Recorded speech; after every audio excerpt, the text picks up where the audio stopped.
Hello. What's up this afternoon, everyone? Welcome. Fine Tuesday to you all. Good to see you. Cup of Katie Pie, Lustful Jeans, Stone Raid Productions, Mr. Peaches, Sir Roberts. How is everyone doing today? Hey, what's up, Tailspinner Lore? How are you? Are we doing Arena today? Yeah, today we're playing some historic. It's been a minute or two since we played any historic. So today we're going to do some historicing for the first time in quite a while, because this deck is really interesting to me. And plus, I got a sweet vampire deck as a backup with Anj, the Siege Rhino and Blood Token. So we got some fun historic decks to play today. So how is everyone today? Yake, good to see you. Swing for Zero, Mumbo Jumbo. So the big news for today, and I want your opinion on this, chat. I got to get your opinion. So the news of the day is a secret layer alert, of course. I can't do it like the professor does, but we have a new secret lair drop. This is a unique secret lair drop. Wizards is going deep with these secret lair drops. So these are astrology lands. These are Capricorn. Apparently they're adding a new set of these every single month. And I mean, they look pretty awesome. I will say, like, that is a sweet looking swamp. So the land looks really cool. On the other hand, it kind of blows. Do you buy these? Have you ever bought these? Discounting like financial speculation purposes, it blows my mind that Wizards figured out a way to sell players lands for $6 a piece when they also give those lands away for free in booster packs. And like the Kamigawa lands look amazing. So they give away really good looking lands, but apparently enough people are willing to pay $6 a pop for secret lair lands that it's worth Wizards doing them. I mean, I am perfectly, Wizards could take and print a promo basic land that cost $1,000 a copy, and I wouldn't blink an eye. Like, that is perfectly fine. If you want to make promo basic lands one of one for $1 million and someone's going to buy it, go for it. Like, this is the best thing for Wizards to monetize. At the same time, I just don't know how many people are going to pay $6 a piece for basic lands. I guess we'll find out. They do look really good. But like I said, the Kamigawa lands look really good. The Kamigawa lands look amazing. And you get those for free in booster packs or in your draft chef or whatever. So, I mean, going to be interesting. So the way this works is this is a secret lair that's for sale for the entire year, and every month, according to this, Wizards is going to be adding a new basic land to represent the newest sign of the month every single month. So you have all the way through the year if you want to buy these, and then there's going to be additional lands added every month that you can also buy. So I mean, it's kind of a cool idea. I still don't know about paying $6 a piece for basic lands. It seems like a decent amount, but being honest, promo basic lands are one of my favorite things to collect, and that's awesome. Like, if you like collecting them, I think you should buy them. I don't want to discourage anyone from buying them because they do look really sweet. It's just crazy to me that $6 a piece for basic lands. I will say, I do really like that Wizards maybe got a bit of feedback, finally, that people want more than one copy of a land in their secret lair drop. So I think that is a huge upside, because that's been one big complaint. Like, a lot of them are one of each basic land. It's like, what am I going to do with one of each basic land for $30? At least this, if you buy a few of these, or maybe you get the super bundle, you actually have enough to play an entire deck full of these if you want to, that is good. So that is definitely a step in the right direction. So anyway, that's the secret lair alert. Ribbiz, welcome to the Fishbowl. Thank you so much for your subscription. Big soup cheer for you. Thank you. I mean, I think the pixel lands were the same price. I think all the lair drops now, they seem to be $30 for the 5 cards when it comes to basic lands. Are we going to see Kamigawa spoilers? There's no new spoilers yet today. The start of Kamigawa spoilers officially is the 27th. So we actually have like 3 weeks to go until we get into full spoiler season. But if there's anything that comes out early, definitely keep you covered. RBS, thank you so much. Welcome to the Fishbowl. Big soup cheer for you. Thank you. I mean, I will say that lands are usually a good financial buy. I still don't know about buying them to play with them. It just seems like such an expensive way to build a deck. Like, I need 24 of these swamps to play some mono black deck. There's going to be $200. Like, I could spend that on actual cards, that could improve my deck rather than basic lands. But the basic lands have traditionally been really good buys financially, and they tend to go up in price. So anyway, how is everyone doing today? Hopefully everyone is having a wonderful Tuesday. Today today we're historicing. We are starting with this ridiculous, ominous Traveler Paradox Engine Wombo Combo deck, which I saw a best of one version that someone had made, and then I did some customizations to try to make it best of threeable.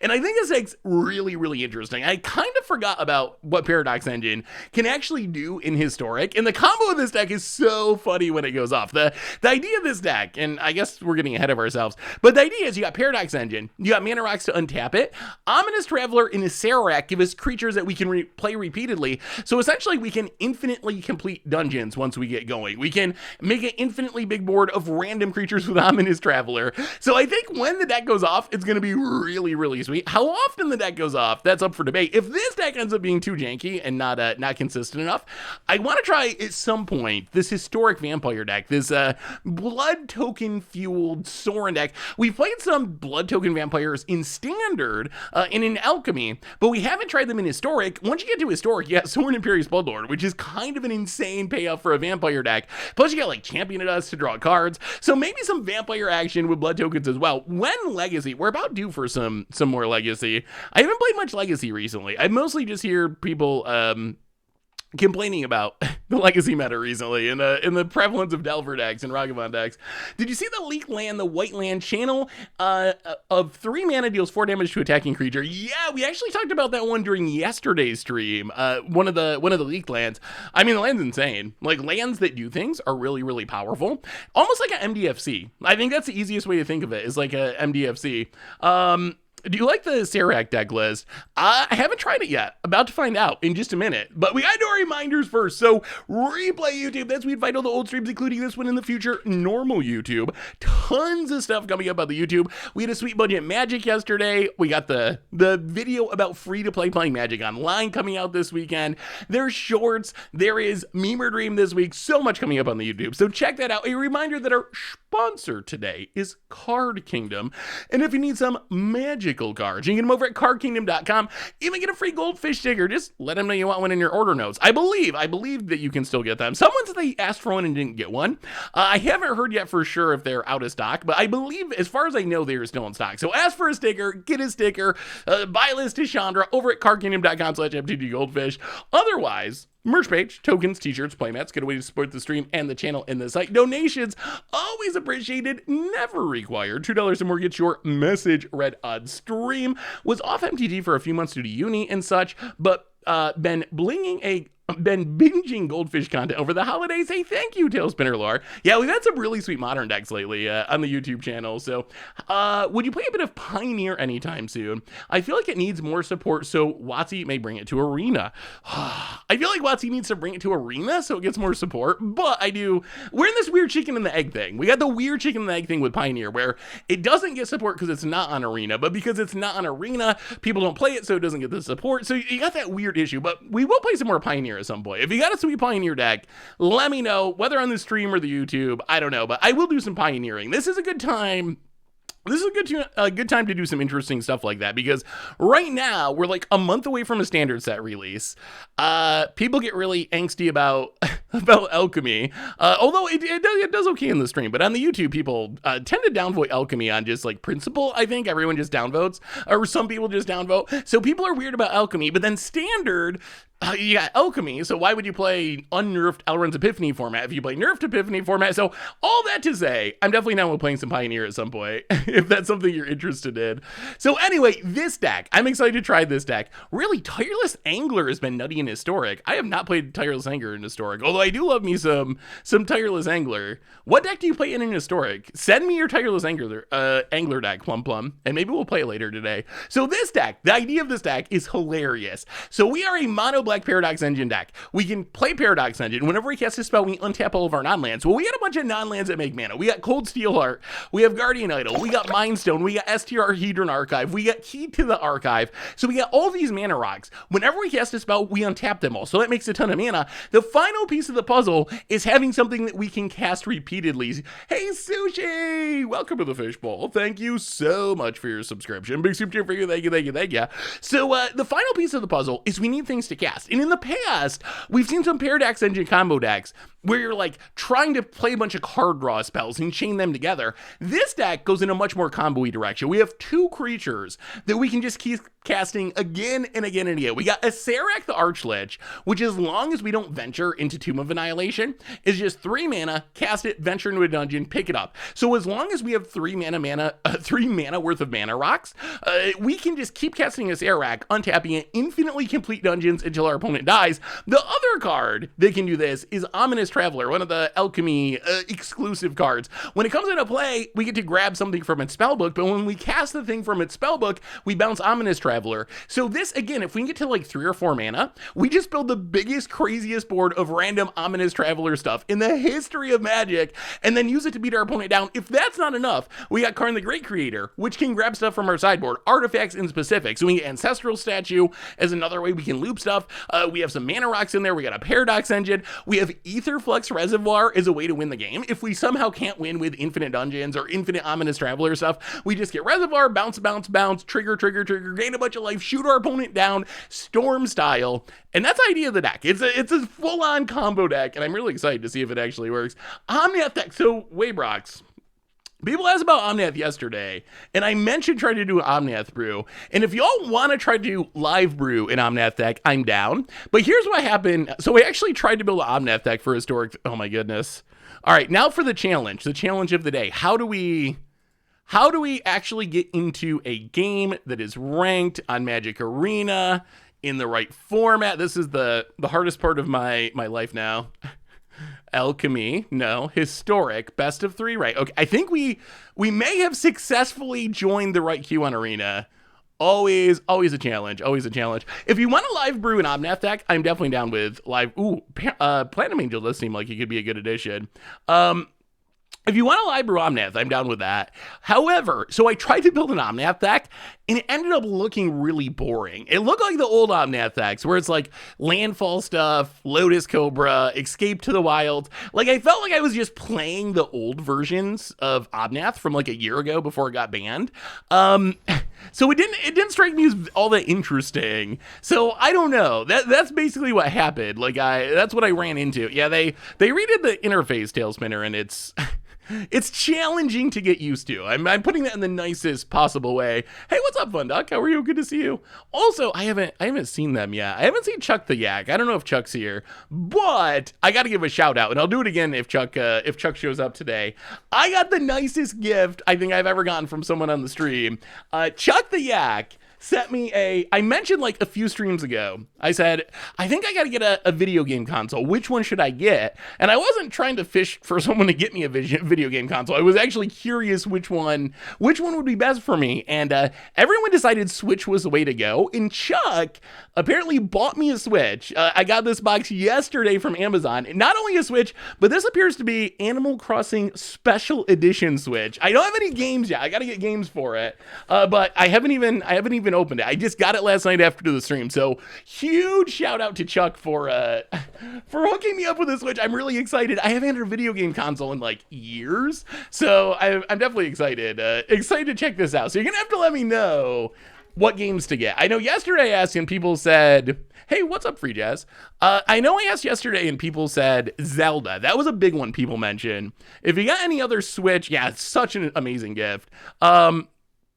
Ooh, can we play some Mario Kart? We might be able. I do like Mario Kart. I'm probably a little rusty. It's been a while since I've been Mario Karting, but I do enjoy it.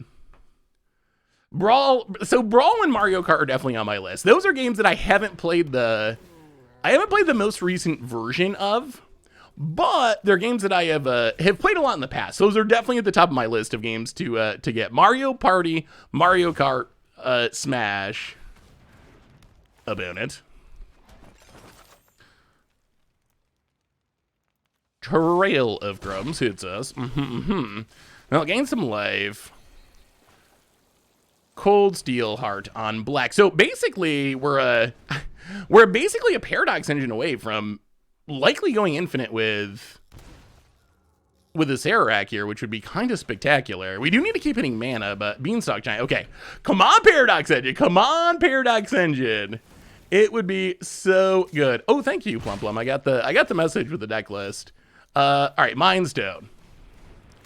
Guardian Idol. Also on... Oh, wait. You don't got to choose with that one. Okay. So we can key to the archive.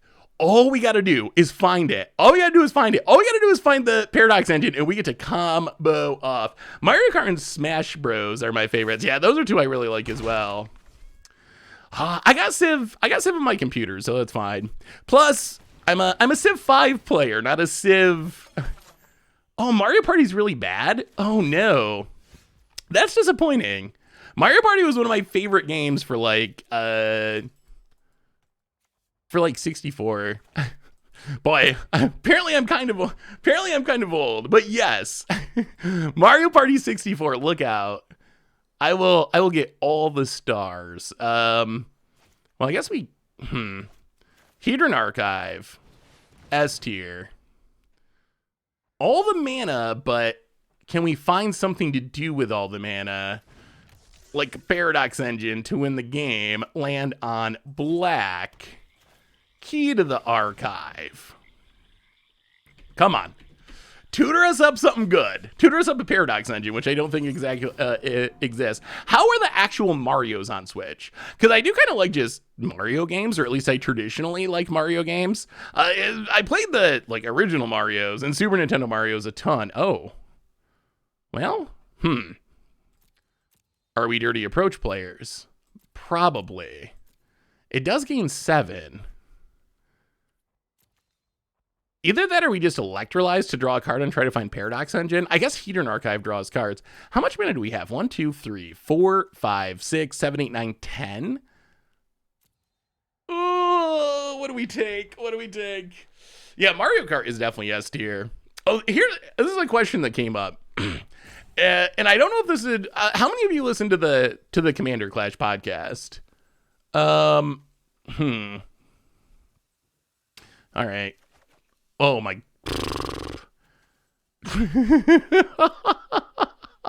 Wow.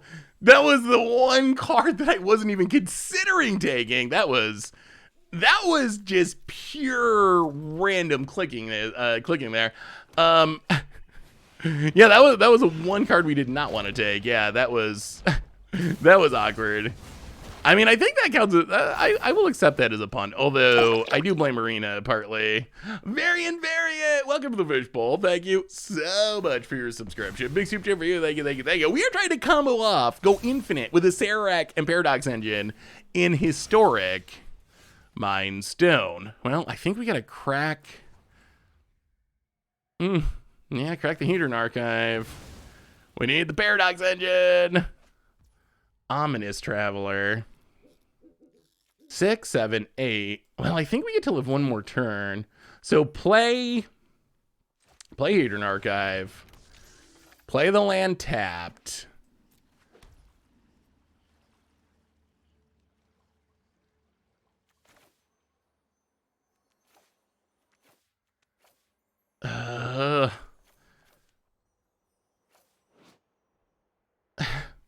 Play a Sarac. Just for scry value. Pick it up. Scry 1 for a Paradox Engine. Guardian Idol is not Paradox Engine to the bottom. Pass the turn. All right. We need the Paradox Engine. I kind of want to hold on to the Mind Stone for triggering. Well, I guess it doesn't really matter. We got the Ominous Traveler. I was thinking of holding on to it for triggering Paradox Engine, but I guess that's unnecessary now that we top deck Traveler. And we could always cast a Fatal Push. So we got multiple ways to trigger it. So yeah, running it out would have been better, I think. Yeah, I mean, so we have enough mana that we can crack Archive. We have enough mana that we can crack Archive, assuming we live, which is not necessarily a guarantee. We can crack Archive to look for Paradox Engine. If we find Paradox Engine, we still get to combo off. If we're alive, which, like I said, we may or may not be. Yeah, what do you think of the swamps, the Secret Lair swamps? Oh, there's a new Commander Clash podcast up. My question was going to be, what would your response be? Yeah, this deck does look insane. What would your response be if we did a Commander Clash podcast, or a podcast with the Commander Clash crew, like an episode where we didn't talk that much about Magic stuff? I mean, we talked some amount about Magic stuff, because that's what we all do all the time. But what if we did a Commander Clash podcast and we mostly talked about, I don't know, fluid or X-Men or I don't know, tier ranked fast food restaurants, would that be interesting? Or would you be like, oh my God, what are they doing? What are they thinking? Stick to magic, you idiots. Yeah, like that was less. I mean, the Commander Clash crew with the banter and fun, but less magic specific. Or maybe it would be like an After Dark episode or something, where it would be like a special thing. I would be curious because people. Oh my God, that's Paradox Engine. That's Paradox Engine. Okay. I think this means we win. Paradox Engine. Mine Stone. Do a bit on tapping. Try to kill us, will you? Okay, this is where the fun begins. Oh my God, do we gotta float everything? Is there a faster way to float all this mana? There's gotta be a better. Is there a tap all? What's the tap all my artifacts button? There's gotta be. Depends on the topic. That's probably a good way to put it. Danny Vloss, welcome to the fishbowl. 5 months, that's crazy. Thank you so much for your subscription. QQ, is this gonna make my computer explode? Oh, it's working. Are we gonna time out? Probably. A Sararak. Untap him. Oh, this is gonna take so many clicks. Goblin. Oh my God. QQ. Oh, we gotta choose the colors? A Sararak. How long does our opponent sit through this? That's a real question. Drain you. 17 more times through the dungeon, and our opponent is done. Dungeoned. Dungeoned. A Sararak. Yes. Float the mana. Untap it. Draw a card. Okay, 60 more times. Oh, I'm sorry, Affinity for Squirtle. Sometimes Twitch lags. I expect that it'll come through momentarily. Ominous Traveler. All right, let's go this direction. Take a whatever. QQ. Make mana. Cast it. Oh my God. Untap it. Pick up the Ominous Traveler. Our opponent's not going to scoop, are they? I just assumed they were going to scoop. QQ. All right, back to the dungeon plan. A Sararak. Untap it. Okay, fastest way to kill. Lost Mine of Fandelver 1,000,000 times in a row. Land to the bottom. QQ. I mean, I think we should keep QQing. There's no reason not to make the mana. Untap. Oh, we're not going to time out, are we? This is actually going to work. I can't believe our opponent's going to sit through this, but it is going to work. Oh my. Okay. Ha! That's the combo. We did it. We broke Paradox Engine for the first time ever. I don't think anyone's ever figured out how to break that card before. Why don't Commander? I never see this in Commander. You would think it'd be really good. Like everyone has mana rocks, everyone's playing signets. Why don't more Commander players play this card? Strange, very strange. What are we bringing in here? Oh, I know I'm teasing. I know I do know it's banned. My humor doesn't always come across on the internet. All right, we're playing against a sacrifice deck. I mean, honestly, and I don't know why this is so controversial, but I think it was actually like a really good banning. Like, it's too easy. Paradox Edge is the problem I had with it too. Two problems in Commander. One is it takes ridiculous amount of time to actually win, and it's not deterministic, so you can't really just concede and go on to the next game because your opponent could fizzle. So that's number one, the 30-minute turns in Commander. Number two is it's just too easy to combo with. It's not like you even got a exclamation point deck will bring up the deck. It's not like you even got to really build around it because so many Commander decks have a bunch of mana rocks anyway. So you can just stick it in a deck and kind of accidentally combo off, which I think is not ideal. I don't think you want people to just accidentally be comboing off in your Commander decks. We actually don't have. I don't know if we sideboard at all, honestly.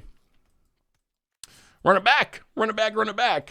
This deck is when it. Oh, there's your sub affinity. Affinity to Squirtle for the 5th month. Always love your content, Seth. Honestly, you and your positivity are some of the few reasons I still pay attention to Magic. Well, affinity. Thank you so much for the kind words. Like that. Seriously, that means a lot to me. If when it's all said and done, people think of me and my content as someone who is positive. That's the first thing you think of. I would be super happy with that, and then you could think about the punts and all the other stuff after that. But like to me, that is a great reputation to have. So I think we're better off leaving the Graph Triggers Cage in the sideboard because we got 4 Karns. We got 4 Karns that can find it. So our odds of finding it are actually higher from our sideboard than in our main deck. Opponent. Wool passes. Okay. Well, we will gain some life. Maybe this deck works. Watch this deck actually work. The punts are part of the positivity. I am always positive that I punted. Key to the Archive. You know what? We're not going to take the Lightning Bolt this time. We're going to take Counterspell. We managed to click the card from Key to the Archive without clicking the Lightning Bolt, so that's a win. Whenever I get burnt out on Magic, it's always a Goldfish Shank that lures me back in. Aww. What have you been playing lately, Tailspinner? I was wondering how things were going with you, because you used to send me like a ridiculous amount of deck list submissions, which I love. Like you would send me decks on like a weekly basis, and then I hadn't seen any in a while, so I was actually a little nervous that something had gone wrong. But it sounds like you were doing the university thing. Forza Ho and also Yoan Leaf. That is for the amazing content here on YouTube and for keeping me company today after my booster shop. Oh boy, Yoan. I mean, it's totally worth it, but I feel your pain. I definitely do. I also got pretty wrecked. Pretty wrecked. An opponent. Done. I got pretty wrecked with the booster shot for like 2 days. Day and a half, 2 days. I was pretty out of it. So feel better soon. And Fuzal, hey, sadly, I love your content. Keep up the good work. Thank you for all the entertainment. And Dirty Danchez, welcome you as well. Big scoops here for you. Thank you. Oh, gold. No longer a silver pro anymore. Oh, so did you hear the news from yesterday? I don't know if people, I mean, to me, this was big news, but the big news was Cedric Phillips leaving Star City Games. I associate Cedric with SCG more than anyone, and Cedric, him and Patrick Sullivan, their commentary, it actually like had a really big impact on, I think, on my relationship with Magic. Like Cedric and Patrick Sullivan, their commentary was so good that I would remember. This is like 10 years ago or something, when they used to do like 2 SCG Opens in a weekend. They do the Legacy one and like standard one back to back, one day and another. So just like all weekend it was going to be Magic. I would watch events that I didn't even care about just because Cedric and Patrick were doing coverage. They were so good together, so much chemistry. In my opinion, just the best Magic commentary team ever. Like the GOATs, like you don't get better than them. So for me, it was actually like, it felt like the end of an era. Because for a long time, a big part of my relationship with Magic was watching tournaments on the weekend, GPs, SCGs, and Cedric and Patrick were like the best at what they did. So it was definitely kind of sad in a weird way, just to think of that ending, that aspect of Magic not being a thing anymore. But Cedric is doing his own thing. I think he's going to be doing some podcasts. He's doing his stream. He posted a tweet talking about what was next for him. He has his clothing brand that he's been working on, Coalesce Apparel. So I think he's just doing that kind of stuff.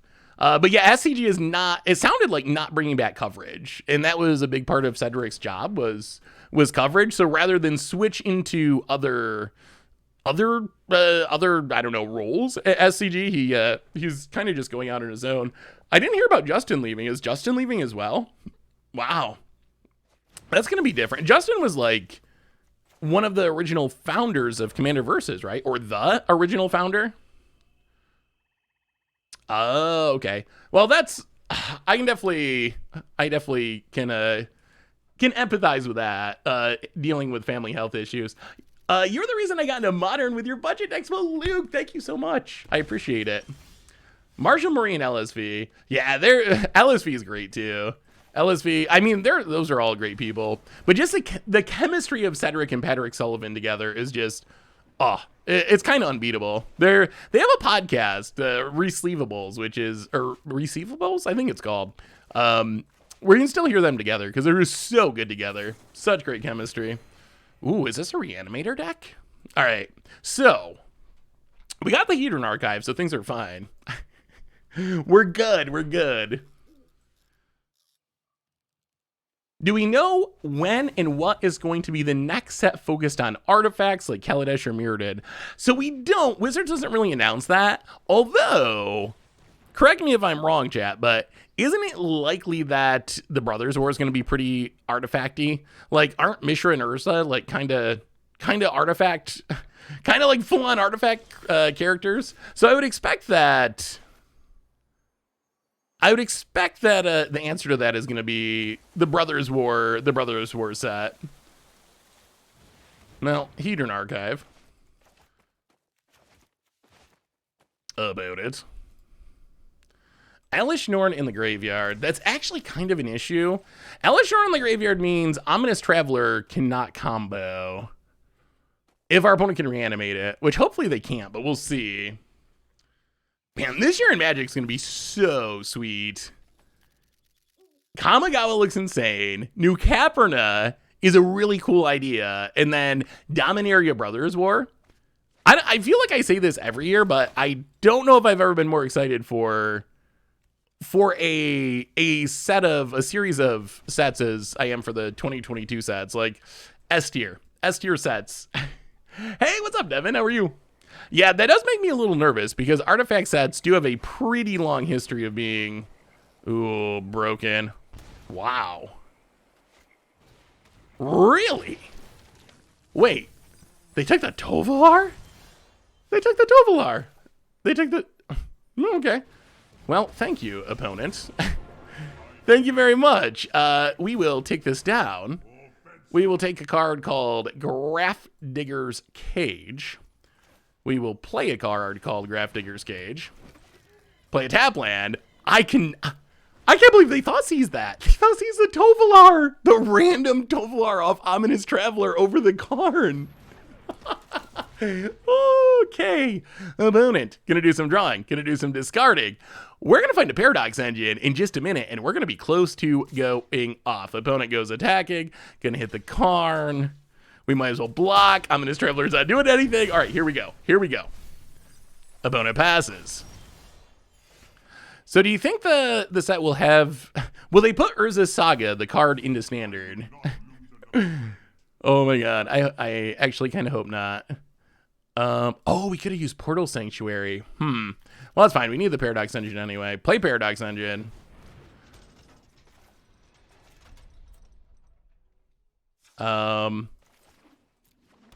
Tap land. Go.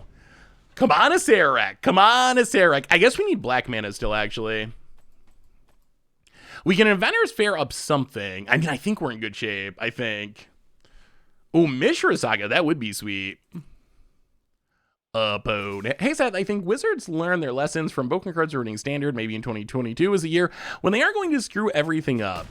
I mean, I think we're heading in a good direction. Plus now they have Alchemy, so if they do screw something up, they can just rebalance it. Mind Stone. Ooh, Key to the Archive. That is a good one. Gain a life. Key to the Archive. Oh. 1, 2. Oh, so we can't cast it this turn anyway. I'll take Approach. Discard the Swamp. Pass the turn. We should have manually tapped so we would have Inventor's Fair up. That was a bit of a mistake. Hey, what's up, Bromir? Good. Oh, is that a problem? That might be. Main deck Ashiok, okay. Well, that's going to make Inventor's Fair a little worse. Opponent hits us. Oh, okay, that could be an issue. That could be a problem. Opponent thinking. I'm really... So what set are you most excited for of the year? Is there any that sticks out as the one you're most hyped for? Well, all right. So we got to... Actually, all right. Float all of our mana. Cold Steel Heart.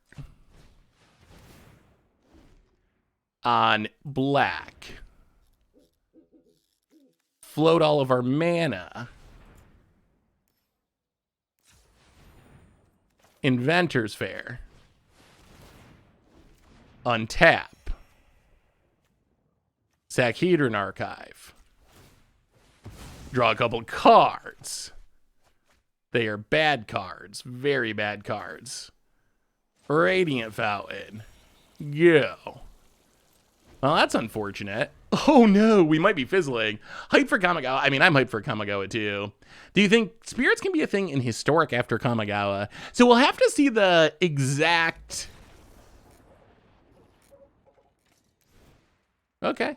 We'll have to see the exact cards that we get in the set, but it seems like the set's really gonna really power up spirits. Also, I think spirits might be a thing in standard, like the hollowed hunting spirits, because based on some of the random leaks, I don't know if you keep up on leaks, but some of the leaks that have been floating around makes it seem like there's gonna be enchantment creature spirits, and that would hugely power up, hugely power up, like hallowed hunting spirits.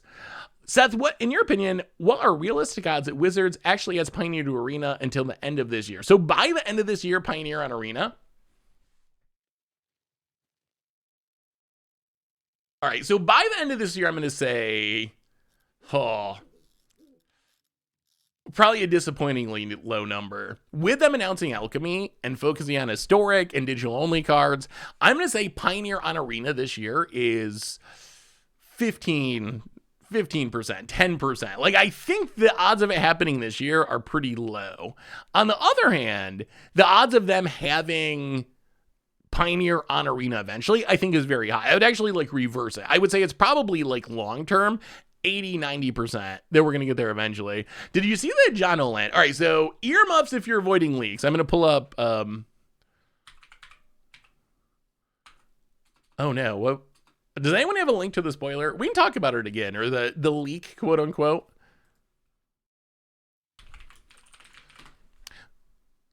Oh, I think I may have found it. Oh, there's another one. Oh, okay. So are you okay with leak? If you are avoiding leaks,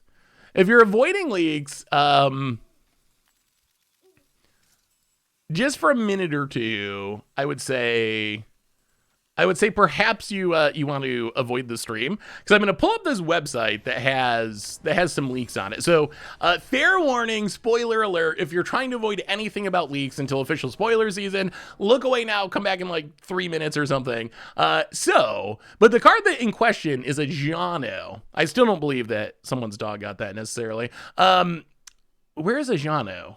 Is a Jano not even on here?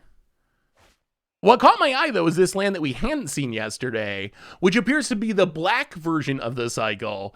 Channel, so pay 4, discard it, mill 3 cards, and return a creature or planeswalker card from your graveyard to your... It's got to be hand, right? There's no way. There's no way it says graveyard to the battlefield. From the graveyard to your... It would say to the battlefield. So it's got to say to your hand. But even that's a pretty powerful land. Like... 4 mana, being able to get something back from your hand attached to a land that comes into play untapped. This is going to be insane. These lands are so powerful. So again, these are also unconfirmed. These are random leaks from around the internet. I don't even see a Jano on there though. The white one was pay 3, discard it, and that's fine. Pay 3, discard it, and you get to deal 4 damage to something. Attacking creature. This set's going to be sweet. I will say I'm a little disappointed there's such a long gap between the holidays and spoiler season. Like, I'm ready for Kamigawa spoilers now, and we still have, like, it's only the 4th. Spoilers start back up the 27th, so we have a really, really long time to wait, like 3 weeks to wait. Oh man, I hope there's a ninja deck in standard or historic. Oh, that would make me so happy. Been revamping my how many 5-tick decks do you have, Tailspinner Lore? Do you have a bunch?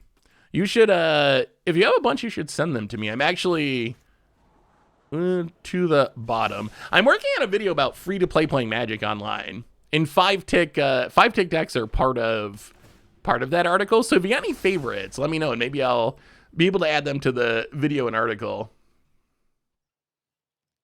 Last year felt like Katsu spoiler season. I mean, I think this year's gonna feel like that too, honestly. I think with Kamigawa, I'm just like really excited for it because we've already. That's really bad for us because we've already seen some cards and those cards look really good. Opponent mills some cards. Well, let's do some traveling. Ominous Traveler gets a. I don't even know. Pit Fighter, discard a Radiant Fountain. Oh wait, we don't got to discard. Duh. That's not a key to the archive.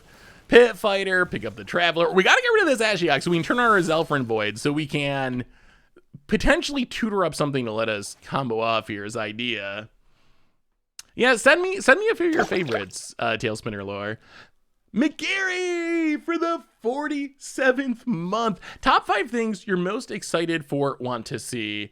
Oh, well, Ninjas was at the top of my Ninjutsu in specific was at the top of my list, but we know that's coming back. So I want to see Ninjutsu. I want to see new Mishra and Urza, like Mishra in specific. It's been a long time. We've seen Urza get a pretty iconic card in Modern Horizons.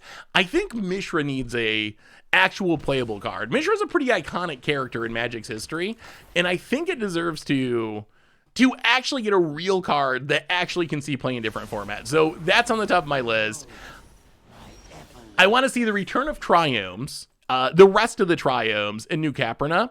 That's something that I think the Triomes are just such great lands for Commander and for other formats, but I really want to see. I really want to see the rest of the Triomes. Mishra's Bobble reprint is actually a really that's actually a really good one. Yeah, I mean we're gonna get in there. Mishra's Bobble reprint would be helpful, and then more good reprints. And this is just kind of all encompassing, not about a specific set, but one of my biggest problems right now is how expensive Modern is.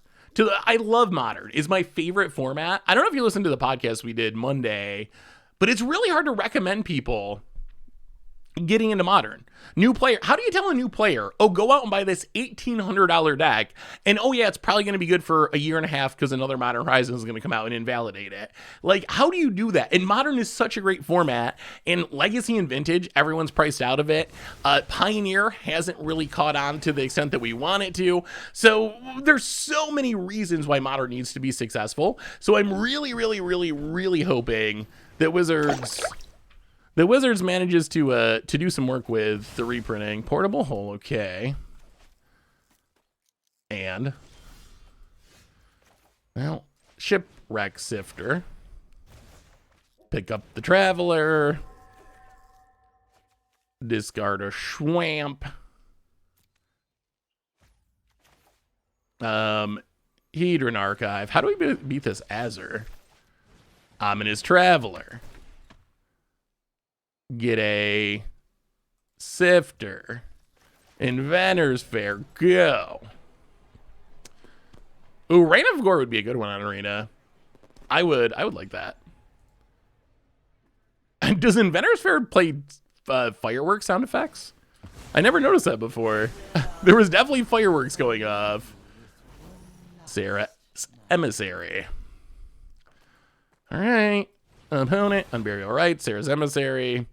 Well, we're running out of time to find a way to win here. Opponent's just going to town with the big stuff, and we are running out of time.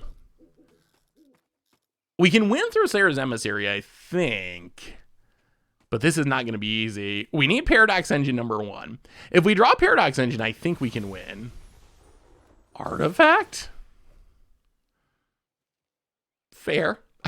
That is a legal choice. What's your opinion of the new Secret Lair? Yeah,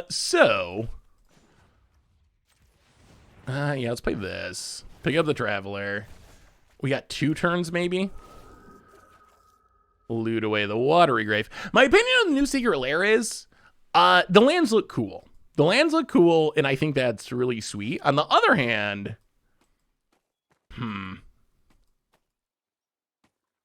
we don't even have enough artifacts for this Inventor's Fair, which is a problem. Well, Ominous Traveler gets a doesn't really matter. I wish we had one more artifact. This is colorless, but not an artifact. Power Dad, welcome to the Fishbowl. Thank you so much for your subscription. Big soup cheer for you. Thank you, thank you, thank you. The new Secret Lair just announced today. It is land-based.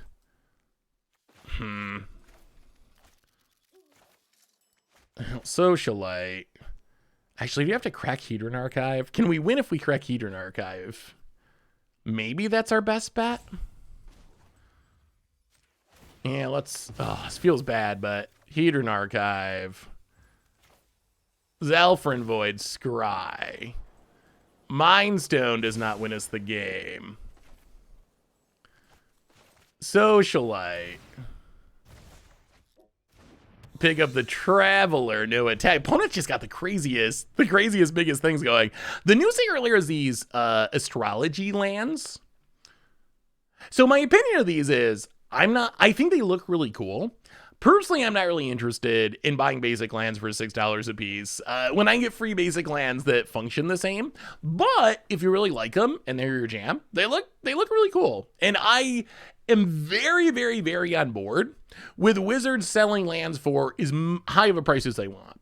Like, seriously, Wizards could make a 1-of-1 island that is made out of 24 karat gold and sell it for... Oh, the green screen is looking wonky today. Yeah, it gets worse on the white background. It looks good on Arena, or much better on Arena, but on the white background, it looks pretty bad. But yeah, I mean, Wizards could sell a basic land for $1 million, and I would be perfectly fine with it. Basic lands are exactly what I want Wizards to be monetizing. Well, key to the archive. Grow Spiral. Yeah, we're just dead. There's no coming back. All right, so we couldn't find our pieces. Opponent had the Ashiok. What do you think about an Urza's Bauble reprint? What does Urza's Bauble do? So I think the big problem is with both Mishra's Bauble and Urza's Bauble. Oh, that's the look at the card to target player's hand. A random one. I think there's 2 problems with both of those. Urza's Bauble, I don't really want it in Modern. I don't actually really want Mishra's Bauble in Modern. I feel like the Baubles in Modern are a negative. They're just the free spells are not necessarily a good thing. So I would be concerned about it in Modern. The other thing is Wizards doesn't really do this delayed mechanic anymore. The mechanic where you draw a card at the beginning of your next upkeep. So I think maybe our best bet, wow, a huge donation. Maybe our best bet would be some sort of fixed Bauble, new Bauble, Mishra Brothers Bauble or something that references them. But I don't think we'll get a literal one. But we got a massive donation. McKiri, $100 donation. Thank you so much. But doesn't most of the expense come from Modern Horizons cards? So you need a master set to salve. So do you need a master set to salve that? Also, when do you anticipate unbannings in Modern coming from the unbanned event? Hopefully we see Twin, Pod, Deathrite, Glimpse, and maybe Jitty. Wait, when is there an unbanned event? Actually, I remember them mentioning that. Is it happening soon? Because if that's happening soon, we're gonna have to play it. Because that actually sounds really fun. I forgot when they said it was happening though. So my thinking is, Yes, a lot of the problem is Modern Horizons cards, as far as increasing prices. I'm hoping that maybe Wizards reprints them very aggressively. Like maybe they take in, no lands. Like maybe, this sounds okay. Like maybe they take in, already start reprinting Modern Horizon stuff in the master set coming out next year. That would help. Like getting a Ragavan reprint, getting the Evoke Elementals reprinted. So that's my hope. The other thing a master set could do is, at least it could lower the price of other cards, which would help a little bit with total deck prices. Like sure, what's a good example of this? What are we putting to the bottom? We kind of want both of those. Yeah, I guess it's got to be a Serac for now, unfortunately. So if you look at a deck that has expensive cards in it in Modern, sure. Reprinting, doing a master set without Modern Horizon stuff, it's not going to make your Ragavan cheaper. It's not going to make your Murktide Recent cheaper. But if it makes Mishra's Bauble cheaper, and it makes Fetchlands cheaper, Shocklands cheaper, whatever, Engineered Explosives, Jace the Mind Sculptor, like if it can lower the price on some other cards, Force of Negation's another big one, like that at least would take a little bit of the pressure off. Like that's not going to solve the $100 Ragavan problem or $80 Ragavan problem, but maybe it drops the deck from $1,200, $1,300 down to $1,000 or something, which would be a positive. I do agree 100% though that long term the solution has got to be Wizards not putting crazy broken stuff like the Evoke Elementals that are designed for constructed at Mythic in Modern Horizon sets. They gotta knock down the rarity. Thank you again so much for the donation, Mercury. Definitely appreciate it. The unban a bet, I gotta research it more. I don't know when it's happening, but I think we should be getting Modern unbannings very, very soon. How does this deck work? This is a combo deck. The goal of the deck, yeah, to the bottom. The goal of the deck is to play Paradox Engine. And then once we have Paradox Engine, we can build a infinitely big board with Ominous Traveler by casting it and tutoring up its stuff, casting the random creatures. We can infinitely venture into dungeons. Thoughtseize, eh? Well, Adventure's Fair and Key to the Archive. We can infinitely venture through dungeons with a Serac. Yeah, we probably just gotta take that. Or we can take an win by tutoring sideboard cards with Karn and Storming Off with Aetherflux Reservoir. I wish Modern didn't feel like it was rotating.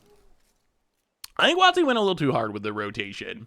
Also, welcome, Gwix. Good to have you at the stream. So yeah, it'll make more sense once we get a Paradox Engine. If we get a Paradox Engine, then what we're trying to do is going to make a lot more sense rather than describing it. Oh boy. All right, no whammies. No whammies, no whammies, no whammies. They got the Priest of the Fell rights. Dream Trawler. Okay, well, so they can get back the Dream Trawler, but at least we can Wrath it. Yeah. Oh, please don't have a Thoughtseize. Opponent passes. Well, 1, 2, 3. If they have a Spell Pierce, then we just lose. But Hedron Archive.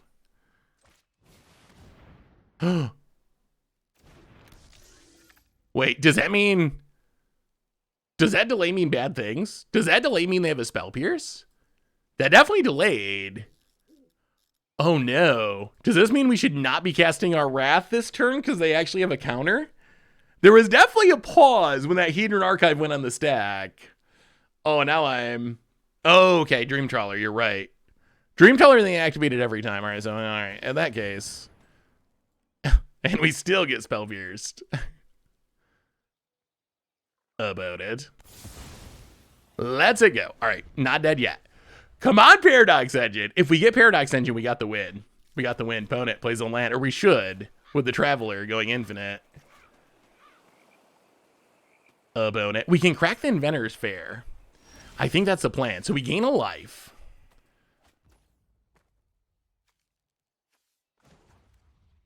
Play a Mind Stone. Okay, next turn. Next turn, I think, is the turn. Pass the turn. On our opponent's end step, we crack Inventor's Fair for Paradox Engine. Opponent, yeah. Inventor's Fair for Paradox Engine. Paradox Engine, Infinite Ominous Traveling, hopefully win. So Modern is not actually rotating, but the power of Modern Horizons 2 in specific was so high that it ended up pushing a lot of cards and decks out of the format that people played before. So it's not rotating, but in a sense, the power level of Modern Horizons kind of unofficially caused the format to rotate. Ooh, opponents tap down. Okay. I think it's party time. Time to do some traveling. Inventor's Fair. Crack it. Paradox Engine. Yes, please. We untap. Inventor's Fair. QQ. Paradox Engine. Oh, yes. Oh, yes. Here we go. Here we go. Here we go. Is there a good way to play EDH online? I would, bro, man, an opponent doesn't even let us play the first Ominous Traveler without scooping it up. So, bro, Morin, I would encourage you to check out Magic Online. I actually have some videos coming out on this topic in specific, but for my money, the best way to play Commander, to play EDH online is Magic Online. The decks are cheap. There's games firing 24/7. There's decks firing 24/7, and this deck's kind of actually working. That's 2 wins in a row. There's matches firing, games firing 24/7. You can play with your friends. You can play against random people. That would be my recommendation. The other way to play online would be to do like webcam EDH, where you have the paper cards, and then you find a game through like the Discord or whatever. Cockatrice, I do not know how Cockatrice is for Commander personally. What do you think is the most exciting deck you ever saw or built? Ooh, wow, that's an interesting question. I don't know if anyone's ever asked me that before. Most exciting deck that I've ever seen or built. Huh. I mean, I don't know. We've had a lot of really exciting against the odds decks. They just do crazy things. Those stick out as far as decks that I built. The decks that are not necessarily that good, because you're not asking the best deck that I built. You're asking the most exciting. It's got to be like, I don't know, like the Worm Surprise deck or like some Storm combo. Some combo that takes like a million different pieces coming together, and when it works, it's like the sweetest thing ever. But then it doesn't work, 80% of the time or whatever. So it's gotta be one of those. Maybe the original Panharmonicon deck. The original Panharmonicon deck, 5-color Panharmonicon in Standard was, oh, that was so much fun. Like that was the first against odds card of Kaladesh. As soon as it released, that was the first card. And it was, just such a blast. Blue-white, there was a brief shining moment where Blue-white Panharmonicon was like an actual tier deck. We got a new donation from Kymz. $20 donation. Thank you so much. Hey, Seth, I'm your neighbor in Syracuse, and I wanted to say thanks. I've lost 130 pounds since May 2020. I've used the video and stream replays for endless hours of entertainment while doing cardio, so I'm slightly less miserable. Thank you so much for the donations, but that is awesome. 130 pounds in, May 2020, so less than 2 years. That is insane. That is amazing. So, I'm glad that the videos helped in some extent, but seriously, that is incredibly impressive. Thank you so much for the donation. Yeah, it's like super, super, super impressive. Cold Steel Heart. We are playing some historic today with, Paradoxical Traveler? Paradoxical Acererak? I don't even know. Paradox Engine, Acererak, Infinite Combo Shenanigans. We're probably gonna play some vampires at some point too, I think. Ooh, Nettle Cyst, alright. So opponent's some sort of affinity deck by the looks. Well. Mind Stone. Radiant Fountain, Ominous Traveler. The cards that you find with this are so bad. Whenever enchantment enters a battlefield under your control, it can attack as though it didn't have Defender. That is the cheapest one. Pass the turn. Opponent untaps. I love the Panharmonicon era of Standard. Oh, that was a really good era. Well, it was a very fun. Panharmonicon was very fun in Standard. There was also a time when Energy sort of dominated, which was less fun. Do we win here? We're like one mana rock short of going infinite. Opponent's gonna get in and hit us. We need a mana rock. A mana rock off the top, I think, lets us go infinite. Void. Well, all right. So, Inventor's Fair. 1, 2, 3, 4, 5. Paradox Engine. Okay. Fatal Push. I guess, Golem. Untap. If we keep hitting cheap things, this could work. We have just enough to cast Ominous Traveler. If we can keep hitting 2 mana spells with the spell book. Come on. 2 mana or less. 2 mana or less. All right. 1 mana. Oh, that's actually good. That gains us. Can we go infinite from here? This would be ridiculous if we could. All right. Champion untaps. Picks up the Traveler. Cheap. Cheap. We need cheap. QQ. Cheap. Come on. 3 mana or less. Oh, Champion of the Parish. Okay. QQ. Oh, we're going to go off. We're going to go off. This should not be happening, but I think this is going to work. Untap. Pick it up. Grow the zombies. QQ. We're actually gaining mana through this. Ominous Traveler. I guess we're zombie tribal now. QQ. Pump those zombies. I can't believe this is working. Pick them up, pick them up. QQ. Ominous Traveler. The jankiest tribal be, and opponent's done. We shouldn't be able to combo off with just 2 mana. That's like kind of ridiculous.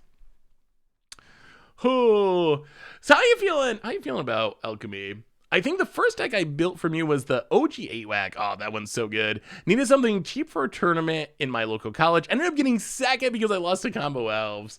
Oh, yeah, that's still my the best budget deck, I think. When people just want to know, like, what deck can I build on a budget that's most likely to let me, like, 5-0 a league or win a local tournament, that is usually the one I point people to. Yeah, QQ just taps all of our mana, so we don't have to keep clicking the mana rocks individually again and again. It wouldn't have been that bad there because we only had 2 of them, but sometimes we have, like, 4 or 5 mana rocks going, and the clicking and tapping of mana is, like, super obnoxious. Would Den of the Bugbear go in whack?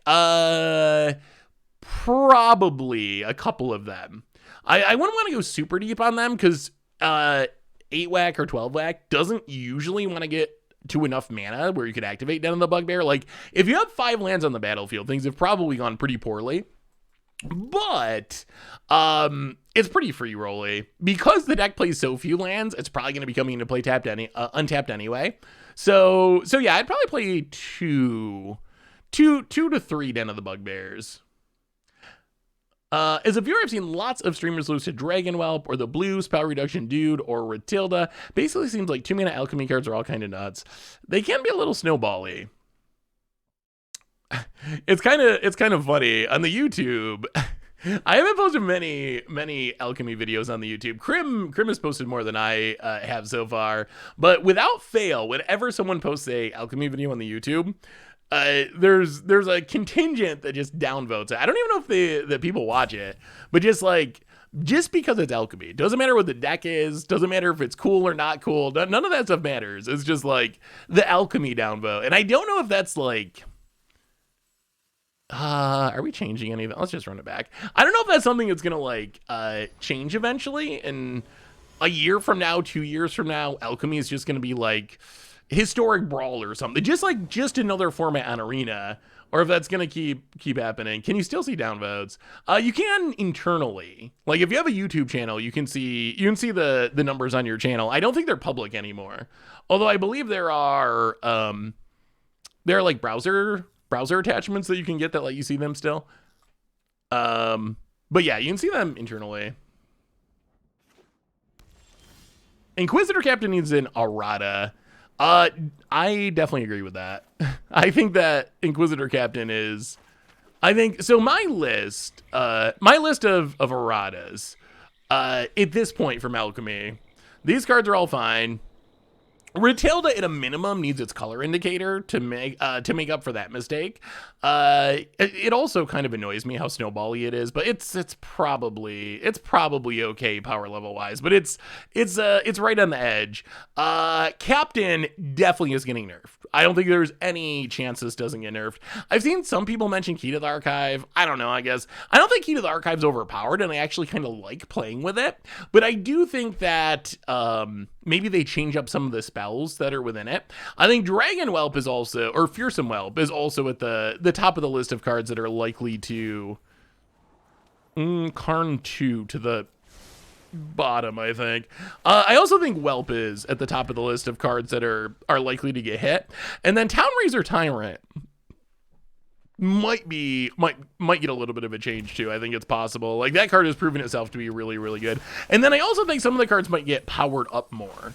Like, some of the cards that you never see, maybe Wizards, does some tweaks to improve them a little bit, like Blood Rage Alpha. I don't even know what that card does. Or Antique Collector. Maybe there's a way that you add a little extra power or toughness to make him see play. Is there any card in Standard that you would like to see powered up? I think there's two potential solutions I've seen for Whelp, but my personal favorite is I think you make Whelp trigger. Yeah, I guess we should have talked about how I change them, shouldn't we have? Okay, so here's how I would actually change these cards. I think we're probably like a week or so away from getting our next round of nerfs. So here's how I would change them. Fearsome Whelp, one suggestion I've seen from people is make it an ETB. ETB, the dragons in your hand cost one less. I feel like that just makes the card probably bad or maybe even unplayable. I think where I would start is making it trigger on your upkeep. So you got to play Fearsome Whelp rather than getting an immediate discount on your end step. It's got to survive your opponent's turn. So if your opponent has sorcery speed removal or a wrath or whatever, you're not going to... Wait, are you casting? Okay. Sure. I don't know why, but sure. Oh, did they think that could hit our mana rocks? I think they did. Poor opponent. Learning some important life lessons here. Well, we will play Watergrave untapped. They just tried to glass casket our guardian idol. that was ambitious.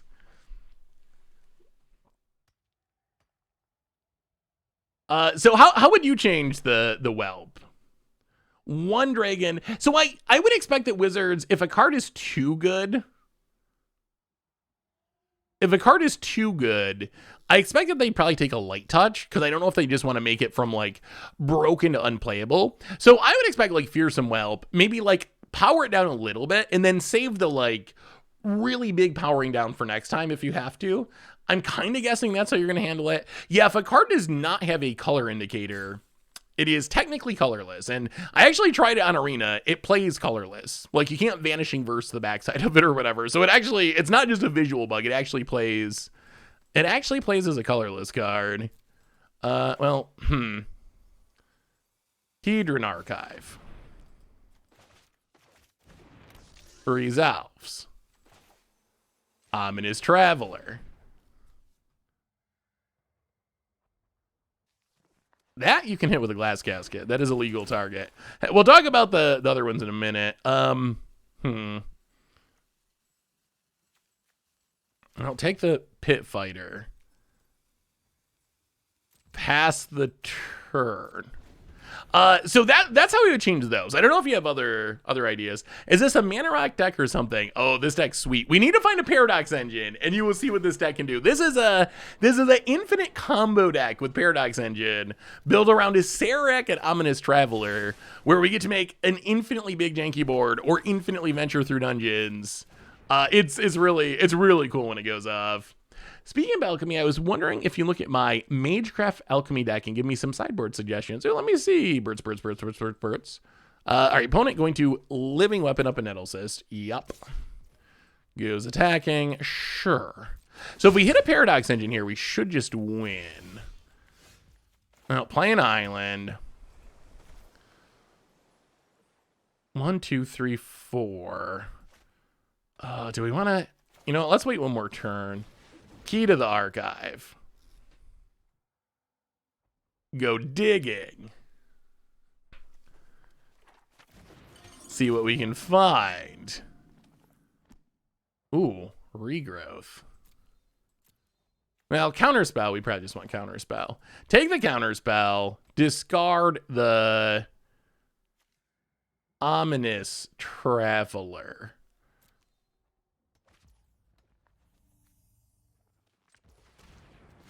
Pit fighter. Pick up the traveler.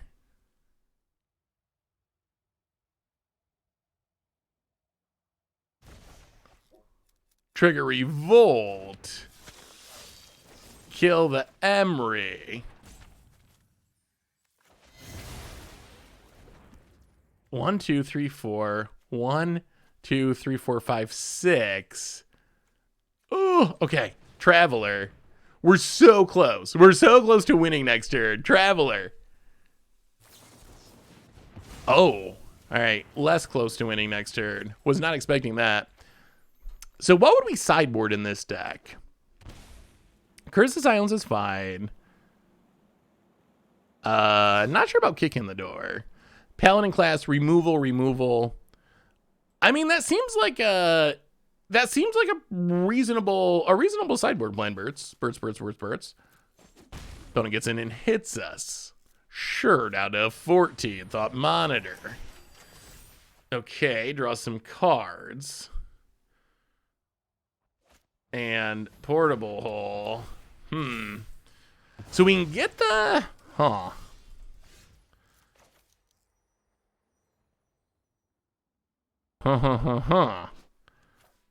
I'll play Karn. Take it down. Get the Paradox Engine.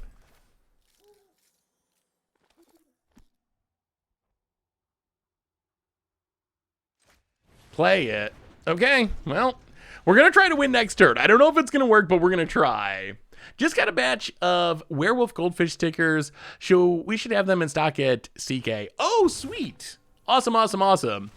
Yeah, I figured someone mentioned not getting one, so I figured it must have run out of stock. Opponent. Good to know that more are there. As per Sentinel. Grows the dorks. I assume they kill the Karn. Well, okay. Can we piece together a win from this position? It is going to be close. We need a Sararak or we need Ominous Traveler. Or a Karn, probably. Herald of Anguish. Well, okay. I'm not going to need that. Well, here we go. Opponent passes. QQ. Tap everything. Play a Mind Stone. Untap everything. We will pay the 1. And then let's see. Crack Mind Stone. Draw a card. A Zarak. Ooh, Hedron Archive. All right, QQ. Hedron Archive's not bad. That is a potential redraw. Hedron Archive untap. Sack Hedron Archive. Draw 2 cards. S tier. It's S tier. Oh, a Zarak. Here we go. We are going to infinitely venture into dungeons now. Opponent's got no cards in hand. A Zarak comes down, untaps, bounces. Oh my god, this is going to take forever if our opponent doesn't scoop. We get to scry Inventor's Fair to the bottom. QQ. Tap everything. A Zarak. When does our opponent give up? When do they give up? We get to make a treasure. Doesn't even matter. We'll make a goblin. Let's make a goblin. Tap everything. Add black mana. A Zarak. A debit. Drain you. Boom. Down to 13. Opponent is not giving up. They're not giving up yet. A Zarak. Here's a combo. Here it comes. Bounce it. Pick it up. Draw a card. Tap it all. Usually the opponent just scoops and you don't have to do this forever, but our opponent in this case might be sticking it out until we do this literally an infinite number of times. Not literally, but figuratively. It feels like literally. QQ, tap everything. The QQ trick is worth mentioning. The QQ is really important. We're gonna be 3-0 with this deck. This deck is actually like shockingly successful. I was thinking this was gonna be pretty janky against the odds fodder, but apparently this deck's busted. Wow, is our opponent really not gonna concede? Opponent, come on now. Come on now. For your own sanity, opponent. Untap. I would have conceded like a million loops ago. I wouldn't want to sit through this. All right, tap. Maybe if we cast other stuff, that'll make our opponent concede. Untap or not. Tap. A Sarac. Here we go again. If you tap QQ, it will just tap all of your mana. Ooh, I do like Key to the Archive. That could be a way to win faster. The Sarac. It just taps all of your mana, so we don't have to click all these mana rocks individually again and again and again. So that is the QQ trip. I mean, in this case, the combo is so repetitive that I would not mind at all if our opponent scooped. This isn't one of those cases where we're like storming off and doing like something crazy. This is more like, okay, we did it. We achieved the goal. We're gonna infinitely venture through dungeons. You may scoop at any time you want to, opponent. We have all the mana floating. Maybe we can just hit something from this Key to the Archive that closes out the game. I guess timing out's probably also a slight concern. Demonic Tutor. Discard the land. Okay, this is gonna speed it up. So we can Demonic Tutor for Karn. Yeah, this'll greatly speed it up. Get the Karn. Float our mana. So now we won't have to infinitely venture through all the dungeons. We can just play the Karn. The Karn can get the Aetherflux Reservoir. And the Aetherflux Reservoir should win in like 2 Aceracs. Float the manas. Aetherflux Reservoir. Untap everything. And I don't even know if we gotta float mana anymore, honestly. I think we've done enough. Acerac. Oh yeah, up to 35. Scry. Fatal Push to the bottom. Acerac. Gates of Life. Up to 56. And well, we'll make one more goblin.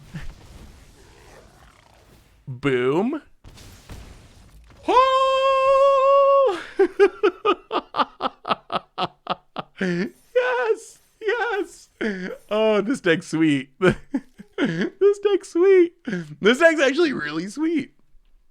I like this deck quite a bit. How bad can adding Spellqueller be to Historic? I mean, I kind of want them to add Spellqueller to Historic. I actually, like, if you look at... Ooh, give us that XP. If you look at... Let me see if I can pull up the set list here. If you look at how far Wizards has gotten towards Pioneer, so we obviously have Standard. Dominaria got that. Ixalan, blah, blah, blah, blah, blah. We got Kaladesh remastered. We got Amonkhet remastered.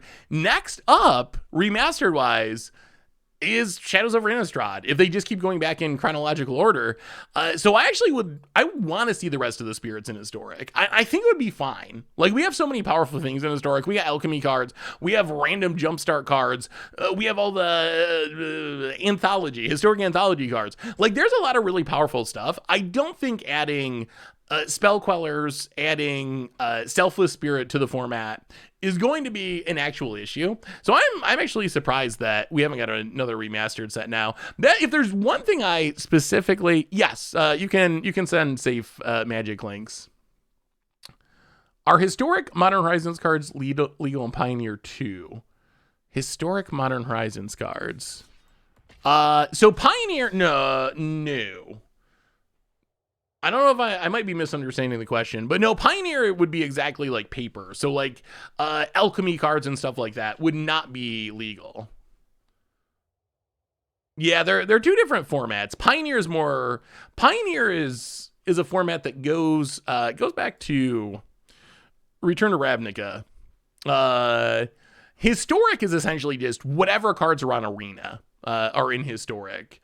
So it would be everything. Basically, the way I would think of it would be historic would be Arena's legacy, or vintage, where it's literally like everything that's in standard, everything that's in Pioneer, and all the anthology sets, all the random cards that they add from Alchemy and whatever, just everything would be legal there. And then Pioneer would essentially be Arena's modern for the time being, where it would be based on a paper format. It would have everything that was in and not quite everything that was in Historic. Historic would have everything that was in Pioneer plus additional stuff. Pioneer would be paper based and just only have the stuff that would exist in paper Pioneer. And I think that's actually that's the best case scenario in my opinion. Like that's what I would love to see out of Arena. I would love to see there be Historic with digital only cards and wild stuff going on, and be Pioneer, and then everyone I think mostly wins in that scenario. How many cards are missing from the remastered sets? How many sets to get back to like Pioneer? Yeah, we'll put an island to the bottom. To get actual full Pioneer, there's quite a bit to do. Like stuff that we don't have for full Pioneer, there's a bunch of core set stuff. There's Shadows of Innistrad block, there's Battle for Zendikar block, there's Khans block, there's Theros block, and there's Return to Ravnica block. So there's a good 10 plus sets, plus whatever. Yeah, I guess that would be it. There's no supplemental sets in Pioneer, so I guess it would mostly be those sets. On the other hand, with what Wizards has already added to the client, they might be able to print some sort of Masters set that would jumpstart the process and get us to like 75% of Pioneer. And then we could fill out the rest of it as we go along, basically. I'm surprised they haven't added fetch lands, honestly. Because fetch lands, none of the downsides of fetch lands are actually an issue on Arena. Like in paper, you gotta shuffle and it takes a lot of time. Ugh, censored. You gotta shuffle and it takes a lot of time and it's really clunky. None of that actually exists in Arena. Oh. Like how many cards from Amonkhet are not in Amonkhet Remastered? There are a reasonable number, because like Amonkhet Remastered is, well, let me see, Twitch. Amonkhet Remastered is its entire block. Hadron Archive, Guardian Idol. Well, we'll see. Run out our stuff. Where's that Paradox Engine? And a finisher. So there's still a decent amount. I think there's like probably over 100, although it is worth mentioning that some of them don't matter. Like a lot of sets have a worse version of Disenchant or whatever, something like that. A card that there's just really no practical purpose for, because there's a strictly better version that's legal in all the same places. So those cards don't really bother me. As far as like unique cards that actually might matter, they did a pretty good job of getting most of those. What's missing? Inspiring Statuary? Is that still missing? I know that was one of the ones that was missing at the time that was actually relevant. It's hard to keep track of everything that they put into Historic at this point. All right, there's the creativity. Opponent, Seer Emissary. Yep. Oh, that looks like a sweet deck. Locust God's definitely a very powerful commander. Yeah, it looks super fun. Lots of card draw, some shenanigans. Yeah, I like it. That looks fun. Opponent name's Creature. Interesting. Well, I guess we key to the archive.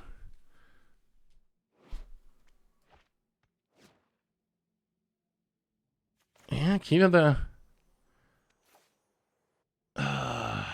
archive.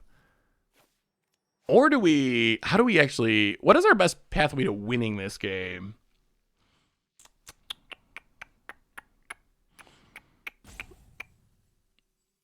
Because we can't just wait and crack this to get the Paradox Engine. You know, I think we're going to do it. If we wait and crack this and then our opponent just counters, we're kind of out of luck.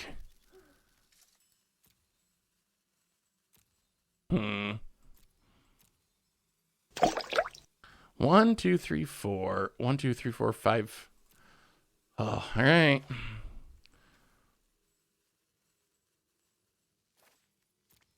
Okay. Pass the turn. Oh, it's gonna be close. Kissy! Welcome to the Fishbowl. Thank you so much for your subscription. Big soup chip for you. Thank you, thank you, thank you, thank you. About it. Fabled Passage. I mean, I'm mostly just worried about counters. Counters seem like a real concern here. About it. Passes. We gain a life.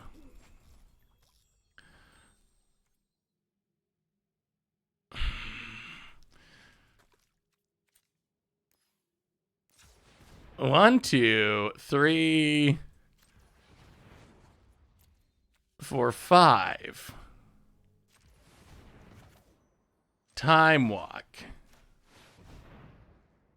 Please don't counter it.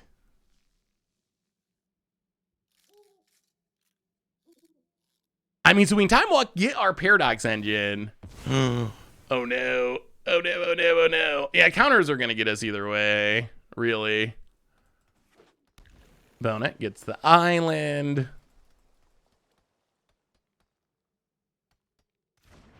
Lets it go. Well, crack Inventor's Fair.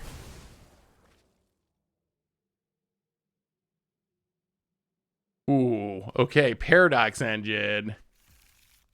Oh, wow. Oh, wow, oh, wow. Play the land. Okay, okay, this is our chance. This is our chance. Dubious Challenge would be super. Oh, no. That's not great. Dubious Challenge would be super sweet. So if we crack, let's see, if we crack this. 1, 2, 3, 4, 5. Actually, let's scry first. Still gonna depend on our opponent having a counter, basically. Delverant Void. What do we give to the bottom? Craig the Archive. Come on, Magic Gods. Okay, Traveler and a Serac. No counter. No counter. No counters. No counters. No counters. Oh, okay. Ominous Traveler. A tap. Okay. Is this happening? Are we beating them? Champion of the Perished. Float our mana. Are we going to win this? Champion of the Perished. We're trying to bait our opponent into spending their counter, essentially. The problem is they might just not care about this because they have protection from creatures anyway. But this is going to let us make a bunch of extra mana before we got to do something else. Paradox Engine. What is our opponent's hand? What is our opponent's hand? If they're not interacting with any of this, what is our hand doing? Pit Fighter. Makes a mana. I mean, we're going to have to win with this Serac eventually. We're just trying to get our opponent to do something first. Or, I guess, run out of time would also work. Yeah, opt or something. Instant speed cantrip could be a possibility. Because they are stopping at everything. So I feel like there's nothing on the battlefield that would be making them stop. So they got to have something they can cast. Can we travel our way to a victory? Ooh, Tovolar. I do like Tovolar. Float some mana. Play a Tovolar. Ominous Traveler is a cool card. Like, as much as Alchemy has been controversial, like, some of the cards are kind of sweet.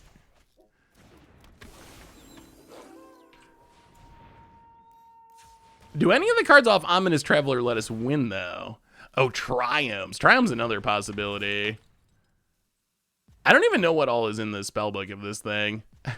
I know it's all random tribal cards. I'm not sure that any of them actually matter. Okay. Thank goodness, I think.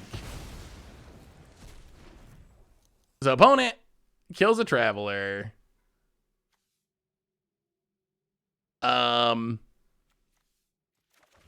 Now it is infinite dungeon time. Wow, I'm glad we have both of those. We would have We would have fizzled.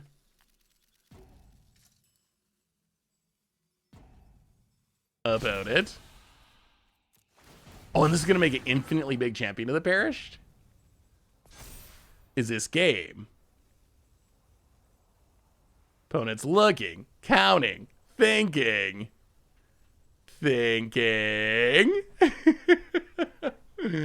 Would you consider doing a series where you take older budget decks and update them? Wow, desperation. Okay, so they had multiple things they could do at instant speed. Does our opponent realize they are dead? Ninja, how could you have a ninja dinosaur? I haven't seen a spoiler. Whoa! Wow, that is incredibly lucky. Oh, wait. They just need an enchantment in the graveyard? Oh, Yeah, it's not good. Not good at all. Oh, that's much better. Okay. Wow, we ran pretty nicely there.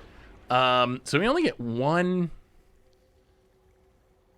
Huh.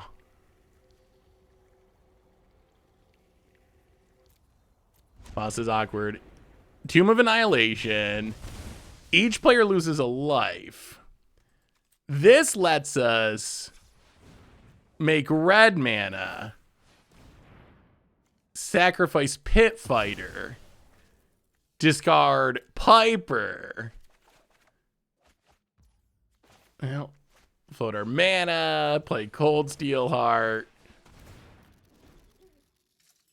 On blue, I guess. Float our mana. Oh no. I hit ZZ, not QQ. Float our mana. Karn. Can Karn tutor us up a win? Karn. Take down.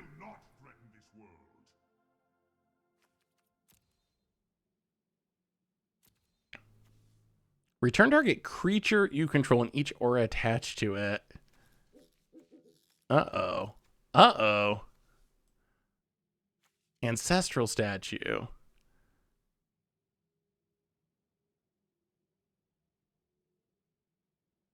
Okay. Let's see if this works the way I hope. So we make mana. We play Ancestral Statue. This lets us pick up the Karn. We're doing this in the most roundabout way since we lost our pieces. Karn, untap. Karn gets Portal of Sanctuary. Make mana. Portal of Sanctuary. Bounce statue. I think this is gonna work. I think this is gonna work. Float our mana. Yes. Ancestral statue. Pick up the Karn. What a win. What a win. Karn. Take it down. Get Etherflux Reservoir. Wow. Opponent had all the disruption and we're still gonna get there. Yes. Reservoir. Bounce the statue. Float our mana. Play the statue. Untap. Pick up the Karn. Float our mana. Oh, what a sweet win. Untap. Card. Tutor from the sideboard. Might as well. Godfair statue. Float our mana. And we'll stop after this. Play the statue. This should give us enough life that we can just kill our opponent. This is not on artifacts. Reservoir. 50.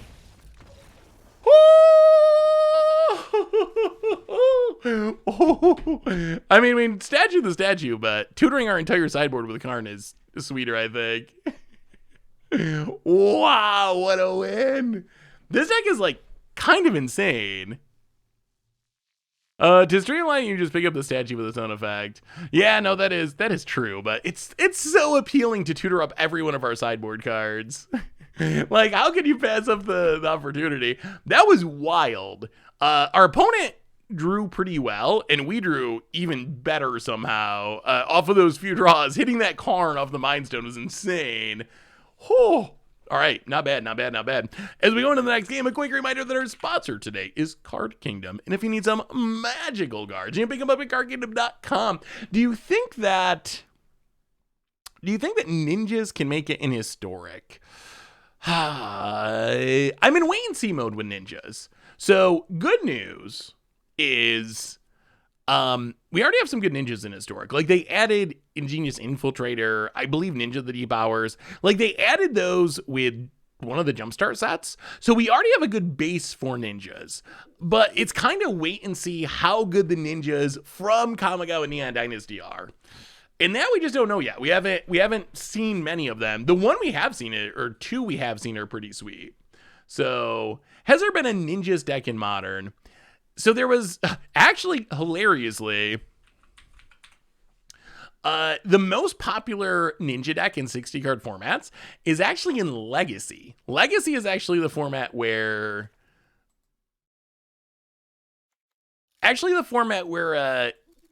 you see ninjas the most. There has been ninja decks that have had some success in Modern, especially right after Modern Horizons released. I don't think anyone has had a tournament finished with them recently. But yeah, this deck. Well, actually, we should click stun here.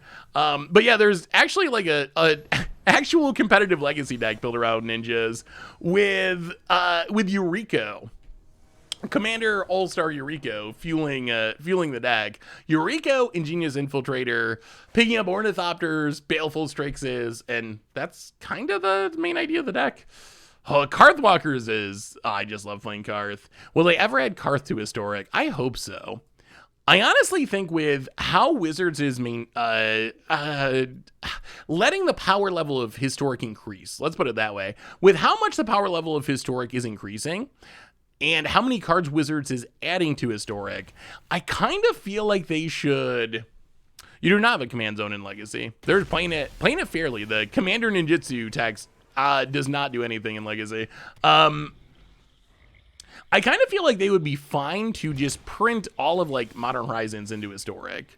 I'm really not sure the worst that could happen if they just, next time they make a Modern Horizons, they're just like, hey, guess what? It's all going to be on Arena. It's just all going into Historic. Karth is just, it's a blast. Karth is just so much fun to play with. Likelihood of Sakasima's Student being reprinted. Maybe in the Commander deck? What is the price on Student? I feel like it might be too good for Standard, possibly. Well, I guess we're playing the saddest Eric. 3 mana, venture into a dungeon. Not the most powerful ability. Maybe do we need mana rocks? You know what? That's not even a very good mana rock. To the bottom. Wow! Sakasima's Student is $100? Huh? Really? Wow. I thought that was maybe $15. That is absurd. Well, the odds of being reprinted are much, much lower. They've never put a $100 card in a Commander deck. They don't even usually put $20 cards in Commander decks. Tier and also Arm. And what's up, Bossy Dig? Dave, welcome to the Fishbowl. Thank you so much for your subscription. Big super tier for you. Thank you, thank you, thank you. Yeah, I do not know. I do not know where that's likely to be reprinted, which is probably a bad thing. Well, it's a Serac.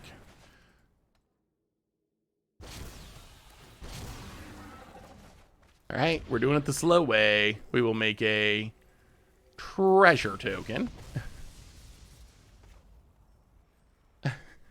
That is an artifact. That is an artifact that is helpful here. Watery Grave tapped. Pass the turn. I did not realize that card was so expensive. Should have bought Plane Chase 2012, apparently. Or Plane Chase Anthology, even. Oh, let me see, Tail Spinner. Gruul Persist combo. That does sound sweet. I was gonna say I think it might be too powerful for standard. 2 mana ninjutsu is pretty aggressively costed. So I don't know if they put it in standard. I hope they do though. Like, this card desperately needs a reprint. Oh, big old Teferi. Ooh, that looks fun, Tail Spinner. I remember playing a budget deck built around a similar package. It was a very different colors, mono white persist combo. Gruul is pretty sweet. Grumgully is a cool addition, and I like Rhythm of the Wild. That seems really good. You get a counter and you get a uncounter ability. Plus Goblin Bombardment's really good. Now we draw the negate. Well, maybe we should have a Pithing Needle in our sideboard. That might actually be good. Hey Seth, would you consider doing a series where you take older budget decks and update them and possibly give me a path to upgrading them and explaining why? Fanny Squirrel, that's a really good idea. That's definitely something I would consider doing. I don't know exactly the form it would take. I've done some budget magic upgrades in the past, like articles. Maybe it could be a gameplay series. Maybe it could be a stream. What do you think of like special streams like that? Would that be something that's enjoyable? Like normally on stream we just kind of like play a cool deck that seems interesting and hang out. Would a like budget magic upgrade stream, would that be something that appealed to you, or would you be more like keep that on YouTube? All right, play a Karn. I wish we had a Pithing Needle. It resolves. Well, take down the Karn. Get. Yeah, Pithing Needle should be in the sideboard, I think. One of Pithing Needle tutor target would be helpful here. Well, I guess we're just taking the Paradox Engine, even though we are pretty far away from making it work. Opponent. Yeah, maybe we'll try that. That could be a fun stream.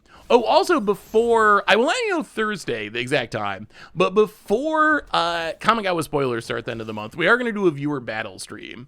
So that's going to be coming. There might be another change to the stream that I'm still figuring out the details of, but going to be interesting. Streaming and make into a condensed video. Yeah, I don't do much with streams to videos, but maybe I should do more with that. Personally, it always drives me crazy when I go to watch someone's gameplay video and it's just their uncut stream. No offense to anyone who does that. Do whatever works for you, but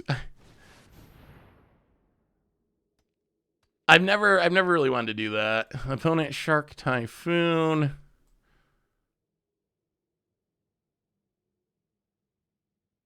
Okay, sure. Shark us. Shark away. Worst set in Magic's history. I mean, probably the objectively correct answer might be Fallen Empires or Homelands. Oh, if you don't want to go back that deep, normally sets after very powerful sets have. Okay. Well, I was thinking of it as worst as in least powerful. If you're thinking worst as in most harmful, then stuff like Eldraine could actually be in the conversation. Urza Saga, yeah, if you're thinking it from that end, like how much harm did this do? How broken was it? Then you're looking at like, yeah, stuff like Saga, stuff like Mirrodin, maybe New Phyrexia is an honorable mention. I'm actually really hyped for Kamigawa. I'm not a huge Kamigawa fanboy. That's not like one of my favorite sets or anything, but I'm actually really hyped for it. I wish we could answer that Karn. So I'll take a Guardian Idol. Play Inventor's Fair.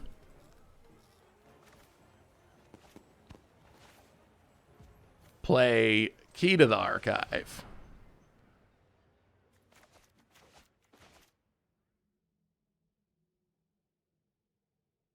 Trying to navigate through potential counter spells from our opponent, basically.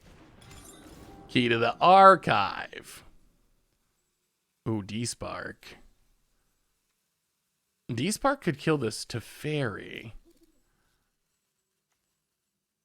But I think we just Demonic Tutor. And we'll discard a land. Do we discard the land? It's actually tricky.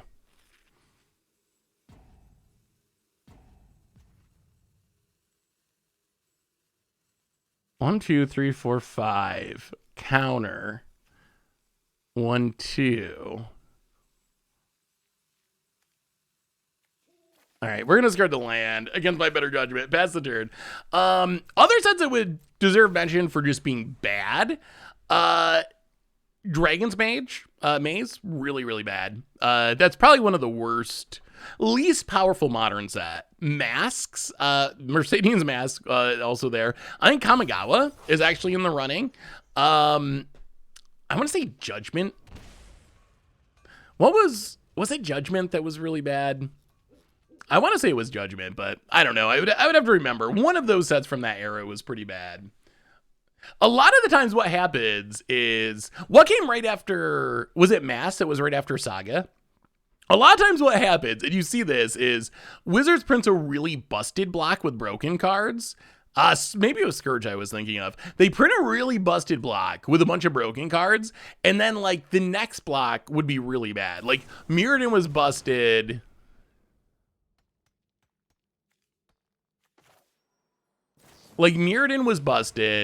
But then then Wizards printed Kamigawa was pretty underpowered. Saga was busted, and then whatever came after Saga, which I'm not remembering exactly, well, it might have been Masks, was really underpowered. So that's kind of like a tradition, almost. AVR was pretty bad limited-wise.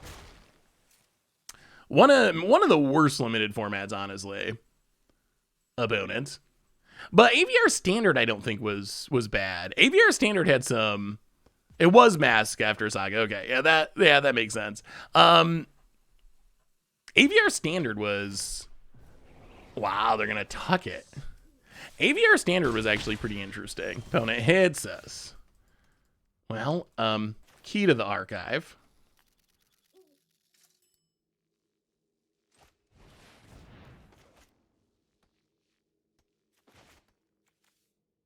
Oh, they're gonna get to flip too. Oh, navigating through these counters is a challenge. Opponent has Dovin's Veto. I'll play a Void. Scry to the bottom. Play 1, 2, 3, 4, 5.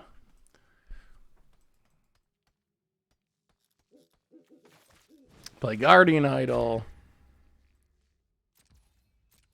Oh, I don't know if we're going to be able to do it. Opponent gets to flip. Opponent just got so much disruption. Opponent flips his Kanta. They get to draw with Teferi. Teferi subject, we really need a Pithing Needle on the sideboard. Rise of Eldrazi should have been its own block. I wish we get more level up mechanic. Yeah, level up mechanic is a sweet one. Opponent is Kanta. No counters, please. Oh, we're so close. Another Teferi. Okay, not a counter. Lots of cards in hand. And we don't really have any way to defend against a counter. Tap land. Opponent goes attacking. Sure. Opponent gets to untap because Teferi's kind of insane. Well, I mean, key to the archive. Play it. See what happens. Skippy Lab, first time sub. Welcome to the Fishbowl. Thank you so much for your subscription. Big super cheer for you. Thank you, thank you, thank you, thank you.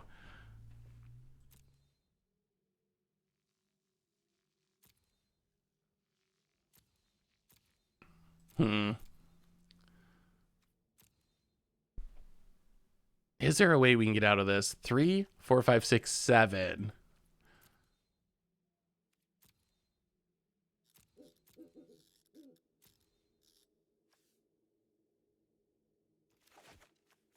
Well, take a demonic tutor, discard a demonic tutor. Cast a demonic tutor.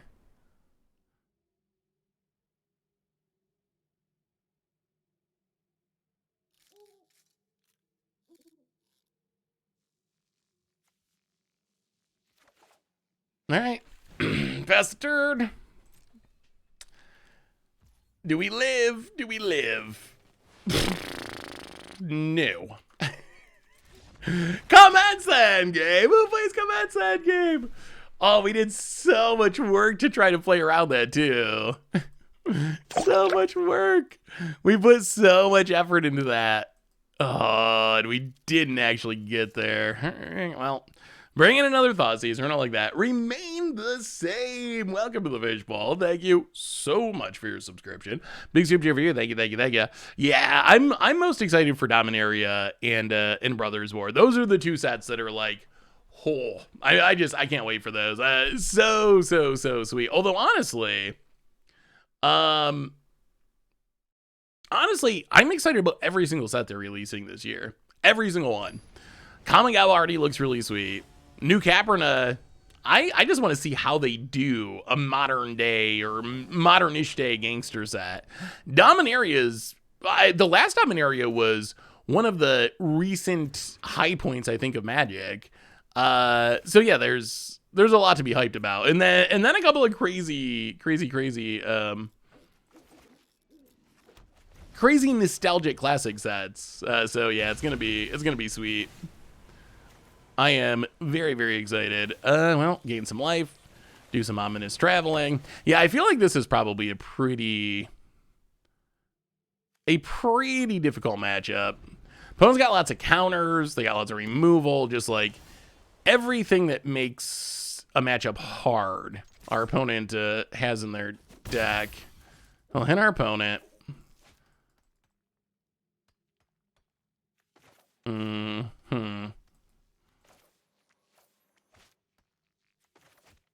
Land on black and Headless Rider. Doing some traveling into Zombieville.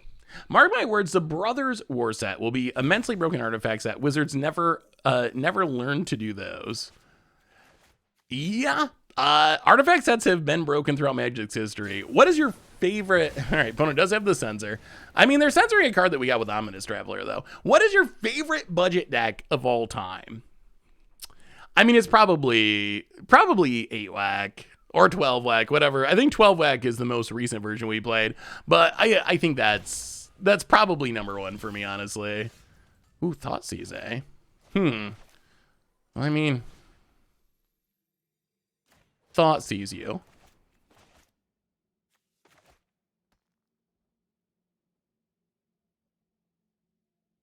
Take a peek, see what you got going on over there. Opponent's going to Mystical Dispute. I hope we get another Phyrexian set. Actually, for me personally, Mirrodin is like my favorite, one of my favorite planes. It might be my favorite plane. Well, I guess we take the Teferi. All right, so opponent has a bunch of card draw, does not currently have a counter. We will see. How about it? Expressive Iteration. So yeah, I would love to go back to New Phyrexia / Mirrodin. I think we will eventually. I mean, I think any plane that is even a little bit popular, we're going to return to. I mean, if we're going back to Kamigawa, we're going to be going back everywhere. Windfall in Historic. I mean, the treasures are pretty helpful. Now play a Scryland.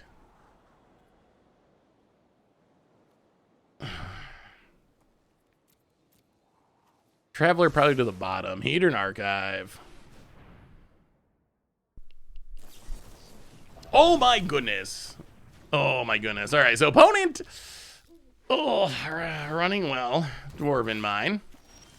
Passes. Radiant Fountain, not very good. Ominous Traveler. Oh, we just Thoughtseize them too to make sure they didn't have a counter.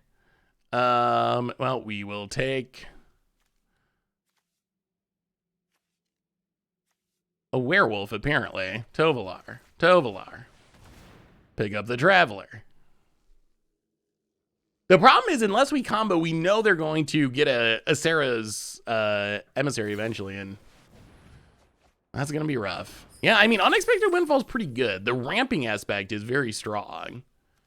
Like, it's essentially 2 mana once you get to 4 mana, and you can store up the extra mana, which is very powerful. Plus, our opponent's deck can't, because they're Indomitable Creativity, they need things that put tokens on the battlefield, so it's especially good for their deck. All right, Tovolar. Pass the turn. We're not dead yet. With the new Astrology Secret Lair targeting people who draw that much of their identity... Wait. With the new Astrology Secret Lair targeting people who draw that much for their identity, how long till they print pronoun and gender secret? I'm confused. What is the Astrology Secret Lair targeting, in your opinion? I'm honestly confused. I mean, I don't know that much about astrology, but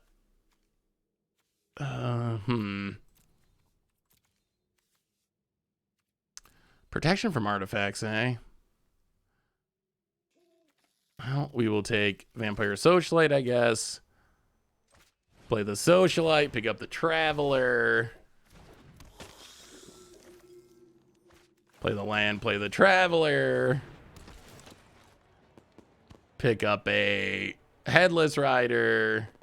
No attacks. I don't know if we can actually beat that.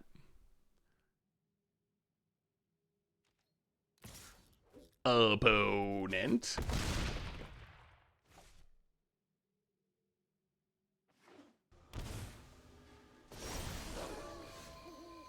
Passes. Well, maybe we can draw with Tovolar. Go to combat, do some attacking. Oh, this is probably commenced endgame, isn't it? The blowout awaits. Well, we might have finally found a matchup that we can't, that is tough. But that's fine, because we're what? We're 3-0 so far? Maybe 4-0.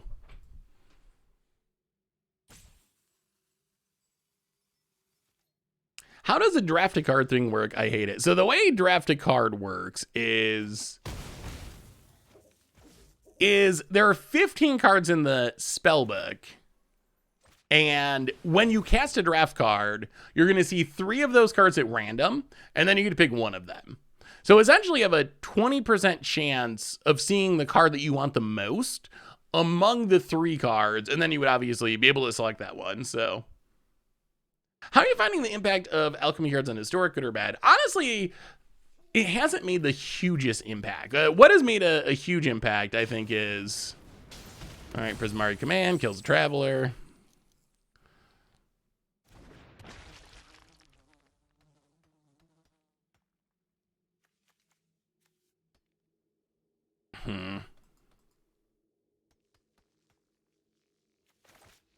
Card.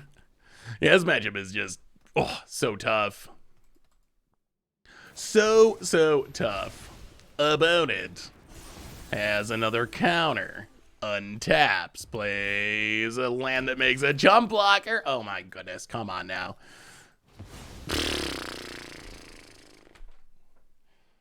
Oh, magic cards.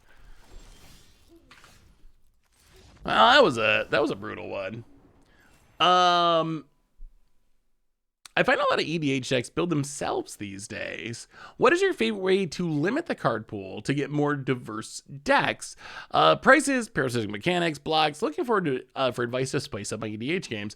Well, Jake, one thing that we do a lot on Commander Clash, and this is partly because I think it's good for content, and also partly because I think it does exactly what you're asking for by making you play different things, is we do a lot of theme games. Essentially, where you have to build around whatever, various tribal restrictions. I don't know if you've ever watched Commander Clash, but there's a million different ones we've done there.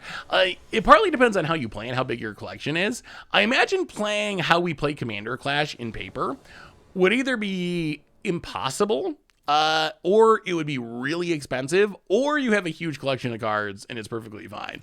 But on Moto, it's really easy because you just borrow cards and then return them. Do I think Wizards will ever reprint companions? So reprint is in... Reprint is in add more, like literally reprint the ones that exist, add more whatever Lurises to existence, or to print more companions. I think there is a very, very, very low chance that we get more companions. I think even Wizards at this point realizes the companions were a huge mistake. So I think it's pretty unlikely. I hope it's pretty unlikely. I still think that the companions is one of the biggest mistakes that Wizards has made in a long time as far as designing cards. There have been some big ones, but not much on the level of companions. Yeah, I mean, I would prefer all companions to be banned in competitive formats. If we did see more companions, the way I could see it happening would be something like maybe in a commander specific product that wasn't legal in 60 card formats. Like if they wanted to print, I don't know, companions in an unset and have them be some of the black border cards, or maybe companions in Commander Legends or something.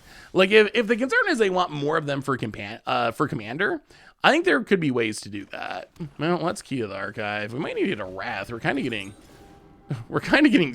beaten down by squirrel. That is a Wrath. We're kind of getting beaten down by squirrels at the moment, which is obnoxious. I guess we discard Hedron archive. All right. Pass the turd. Please don't kill us, squirrels. Opponent. Really, you like companions in Modern? I really don't. They're too good. They're too good. Even with the errata, they're still too good, in my opinion. Like, I think that... Oh, don't Thoughtseize us. They're also just very repetitive. And to me, they make Modern feel like it lacks diversity, even though it doesn't. Like, even though I think Modern is pretty diverse. Oh, was there a deck list I was supposed to be looking at for someone? I feel like there was. Well, I think we got a Wrath. Step 1. 1, 2, 3. Wrath away the squirrels. Get them out of there. Guardian Idol. I mean, I think that sets us up for infinite dungeon crawling next turn. If we don't get hit by Thoughtseized. Opponent. Apparently it's just counter spells that are really tough for this deck. About it. Adepts. Come on. No Thoughtseize. No Thoughtseize. Oh, getting Luris. Okay. And... I mean, I guess I could fizzle with Fatal Push. Maybe. Well, play...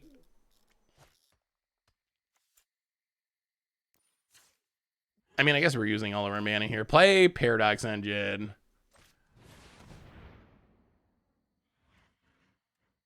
Well, can you kill the Sararak at instant speed with something like Fatal Push? That's the question. A Sararak.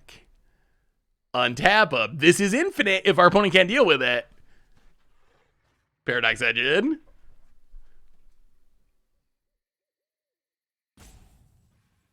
Yeah, I mean, I think decks lose diversity because there's certain cards you just can't play because the companions are so powerful. This is especially a problem with Luris, because Luris is so powerful that I don't know if you've noticed it during like spoiler season or like some of the top 10 videos like Krim and I do to review sets.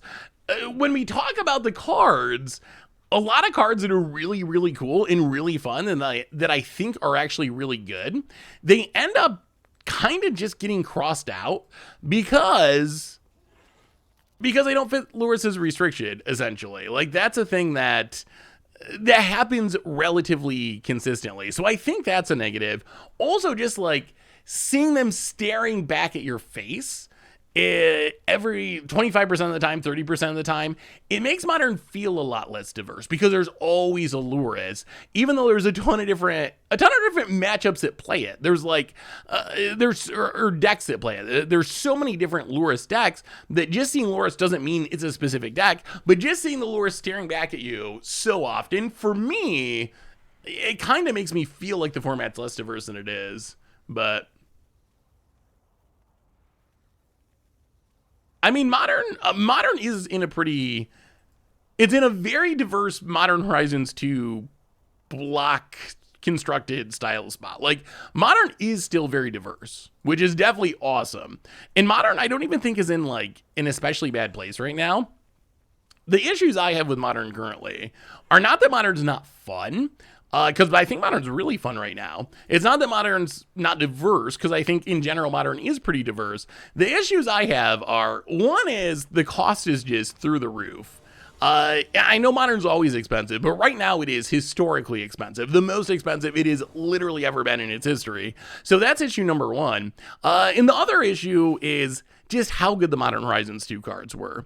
Like, the format's diverse, but pretty much every single deck you're going to play against is going to be very much featuring a Modern Horizons 2 card. There are very few exceptions out of the best decks that just aren't essentially built around Modern Horizons 2 cards. So that doesn't mean the format's not diverse, but I do think that I don't know.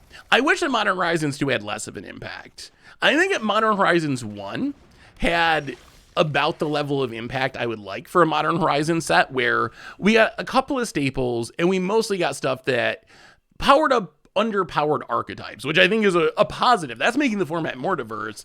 When Modern Horizons 2 kind of just dumped a bunch of like ultra staples into the format, they were just like, hey, here's this, really insane card that you should play in every deck because it's really insane. Don't even think about it. Just always play Solitude. Just always play Ragavad because it's so much better than everything else.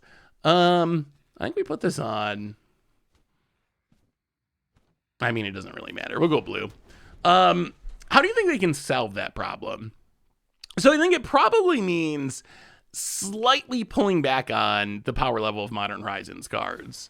I don't want Modern Horizons cards to be bad, but I'm looking for more for like Modern Horizons 1 power level than Modern Horizons 2. I think they just went a little bit too far. Modern Horizons 2 did have a couple of mistake cards, obviously. Cards that actually got banned. But I think overall, if you compare the power levels of the sets, I think that Modern Horizons 1 was in about the place that I would like for the format overall. Like, discounting the broken cards that got banned.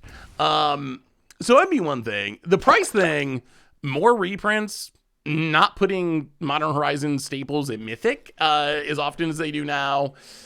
Other than that, the price one is a tougher one. So Modern Horizons 2, I think Modern Horizons 1, so here would be my argument. Q-Man, first time sub. Welcome to the Fishbowl. Thank you so much for your subscription. Big super cheer for you. Thank you. So I wouldn't say that Modern Horizons 1 dominated anywhere near in the same way that Modern Horizons 2 did. Modern Horizons 1, well, that was not a very good key to the archive, like at all. Modern Horizons 1, there was essentially like a broken card. I guess you can count Astrolabe. Astrolabe, it's still weird that that's broken. Like, it's Prophetic Prism, 1 less mana with a snow restriction. I don't really fault Wizards too much for Astrolabe. Like, I would have printed Astrolabe. Hogak, I fault him a little bit because it sounds like they focused on Commander and didn't really think through what it could do in Modern. And they probably should have done that more. But really, if you look at Modern Horizons 2, or Modern Horizons 1, it was Hogak that broke things. I guess you could argue if you really wanted to that Urza broke things, although I would argue back that it was actually Mox Opal and free mana is what the actual brokenness was. But then if you look at Modern Horizons 2 just, it took over the meta. So basically the difference is Modern Horizons 1, all of a sudden you had this Hogak deck that just broke the metagame until it got broken. Modern Horizons 2, it didn't really break the metagame. It took over the entire format. Like, essentially every deck in the format is a Ragavan deck. I don't know if Burn plays Ragavan. A Cascade deck that was powered up by a Shardless Agent, Prismatic Ending deck. So if you just go through the list of like the best decks in the format, Dragon Rage Channeler deck, Dragon Rage Channeler and Ragavan deck, they're pretty much all just built around these cards. I don't think that Modern Horizons 1 had that same format-wide kind of impact, honestly. I'll play a Karn. Step 1. Opponent has 2 cards in hand. They've already used a Thoughtseize. All right, tick down. I mean, we do need our Paradox Engine, so I guess we just take it and try to win next turn. Take the Paradox Engine. Cold Steel Heart. Well, playing on black. All right, opponent. Kill us if you can, or Thoughtseize away our Paradox Engine, or else we are going to do some traveling. So anyway, that's kind of my take. Modern Horizon 2 didn't break the meta; it is the meta. That is probably a much more elegant way to put what I was trying to say there. Shardless Agent, definitely not a problem. I mean, opponent gets and hits us, or hits our Karn, sure. Are we going infinite, or are you Thoughtseizing us? Gets Aluris. Okay, I think it's happy fun time. Land on black, Paradox Engine. And we are going to do some traveling. Tap our mana. Guardian Idol. Untap.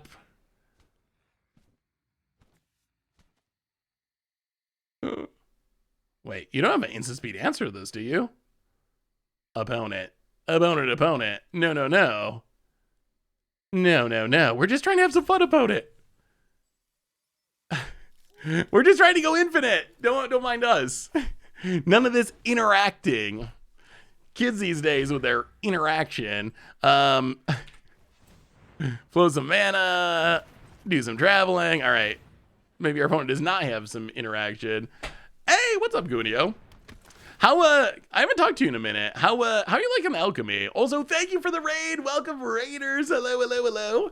Good to see you. We are playing some Historic at the moment with this combo deck that has been surprisingly effective. This is a Paradox Engine, Ominous Traveler, infinite everything, essentially.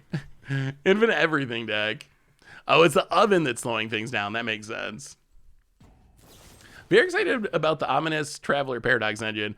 It's actually been very. We got beat by a hardcore. Actually, I forgot to update the record. We lost our last match to the Indomitable Creativity deck, which is like infinite counter spells. Which it was close. We made it to 3 games, and our sideboard almost got there, but too many Teferis. Other than that, this deck has actually felt really, really good. Like, kind of hilariously good. So now we get to make the biggest, jankiest board that you can ever imagine of just the randomest cards. This deck is so hilarious when it goes up. I like Alchemy, but I think they need to shake things up. I mean, a long YouTube video that basically says that in 30 minutes. Ooh, what's your channel, Andrew? Was that on, like, just your personal channel? I'll have to watch it. I mean, I think they just need to do their updates. My biggest fear about Alchemy right now, other than like the economic issues that we've talked about at length in the past, but my biggest fear is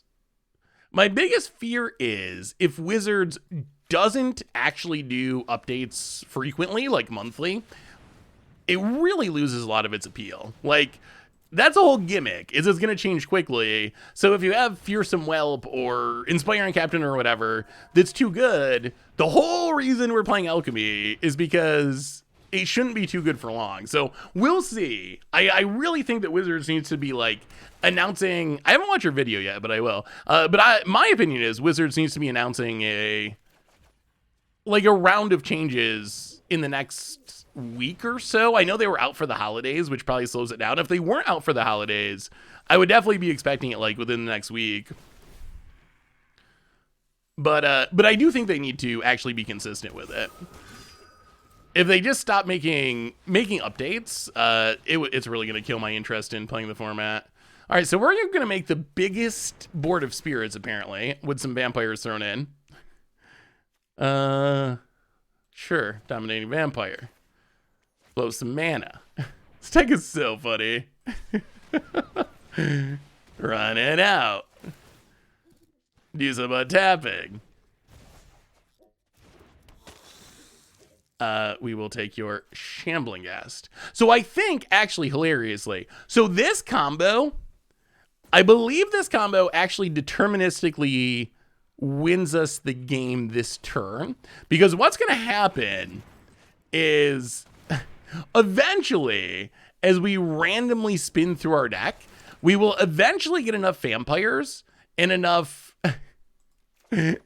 dominating vampires that we'll be able to make a Splinter Twin-esque hasty board of dominating vampires, or just use it to give other things haste and kill our opponent this turn. We have no idea how long it'll take. It could happen in the next like 5 spins. It could take much longer than that. So we're at the mercy of the randomness, but this is going to win the game eventually. Have I heard of Pre-Modern? I have. I haven't played Pre-Modern, but I have heard of it. Are we going to play another deck? Maybe. I have a vampire deck. Oh, there's a dominating vampire. I have a blood token vampire deck that was my backup deck for today. Although whether or not we get to it, I'm actually not sure. Yeah, the opponent is sticking it out. All right, so we haste in, I guess, a dominating vampire, yes. Okay, that's a threat. Make our mana. Yeah, our opponent's a trooper.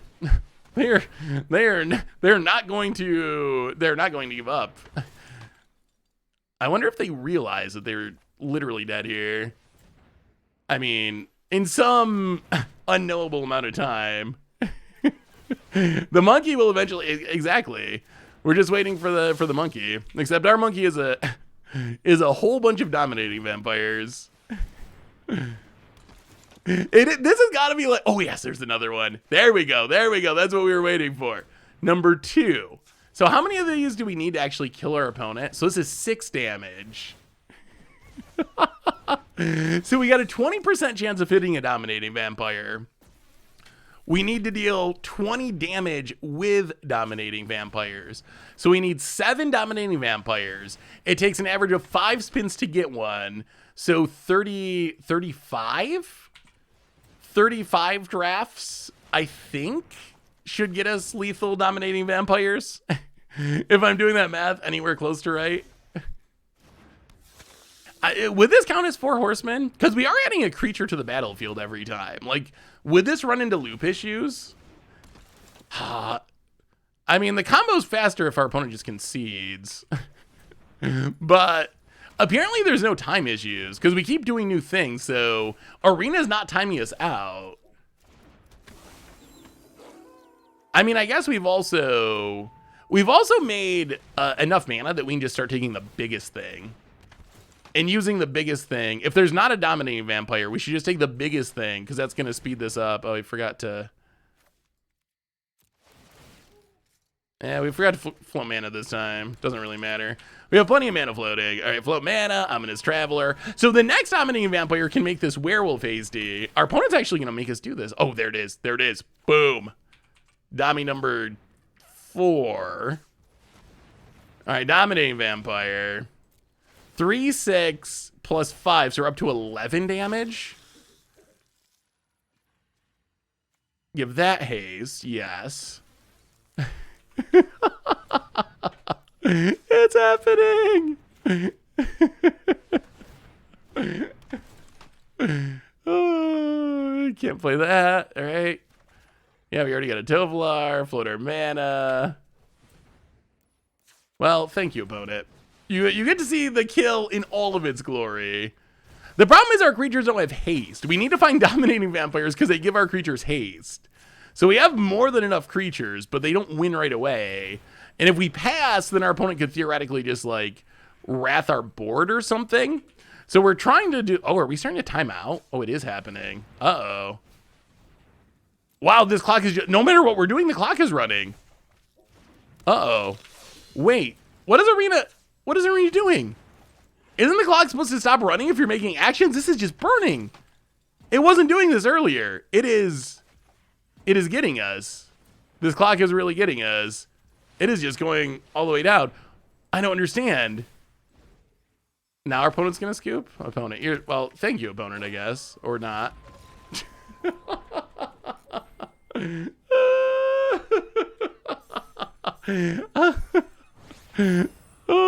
I wanted to have lethal, so I guess we learned that apparently you can't go through your entire deck that way.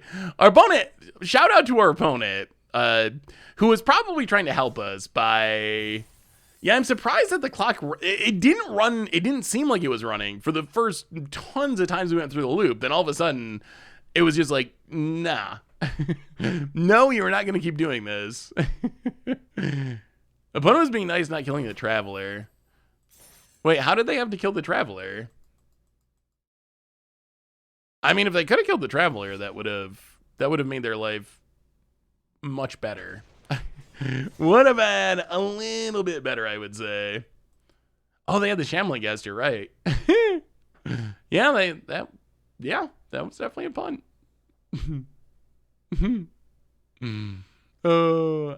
Opponents. Well, I mean, we're ranking up. I think we're just gonna hold off on. Probably hold off on vampires. I don't know. Do you want to see? So what do you think? Do you want to see the vampire deck, or do you just want to keep going with this deck? My only concern with switching to the vampire deck is I don't know how many matches we'll get in. We can wait and just play the vampire deck another day. I mean, the engine deck is pretty sweet. This deck is super, super fun. Oh, Vamps, Paradox, Vamps, Treasure. Oh, that's I'm not even in that conversation. About ready for a shakeup. I mean, the one thing I will say about the Paradox engine deck is it is a little repetitive. Maybe at this point, we'll see. Maybe we just finish with engine today, and then we will do the vampire deck. Maybe we play it on Thursdays. Maybe we play it on Thursday's stream. But yeah, that would be the only thing I would say about this deck is not as many people scoop as I was expecting. And you do kind of do the same thing. The very interesting part of the games with this deck, though, are the turns leading, as someone in chat mentioned, the turns leading up to the combo. Like, the trying to stay alive. Can we find a way to resolve our combo? That's where the tension, I think, comes in with this deck. All right, Sarek to the bottom for now. We'll keep the Traveler. Watergrave tapped. Go. We got the Paradox engine. Yeah, this deck could go infinite pretty quickly, potentially. What are your top 3 cards that you want to see from Modern to Historic? Urza's Tower, Urza's Mine, Urza's Power Plant. Boom. Nailed it. Of course. And maybe, as a bonus, honorable mention, Eldrazi Temple.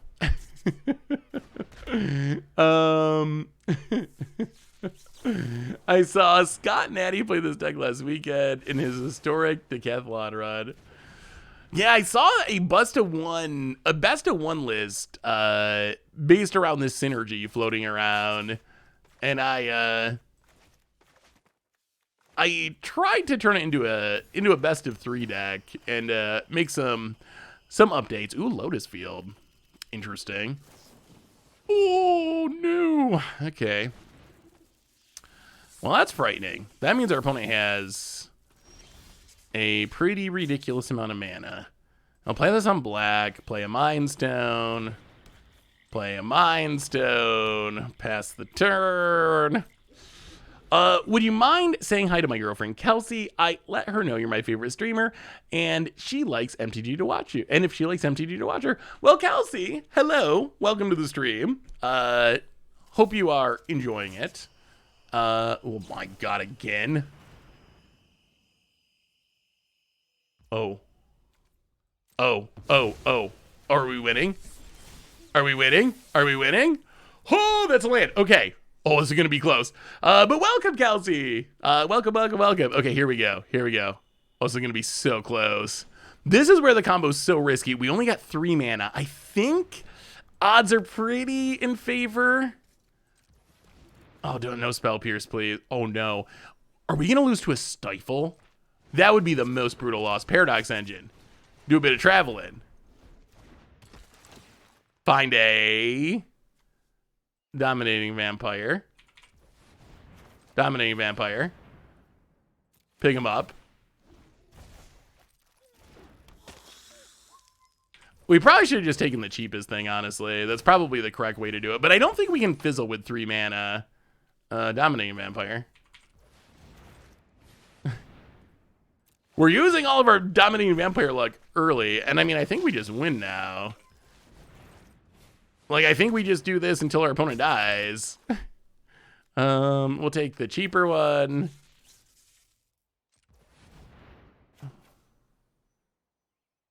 Oh, no. Oh, no. Oh, no. I did not read this card. When this enters the battlefield, oh, draw and then discard. Okay, I was thinking this was going to force us to discard our Ominous Traveler, but we get to draw a card first, so we should be all right.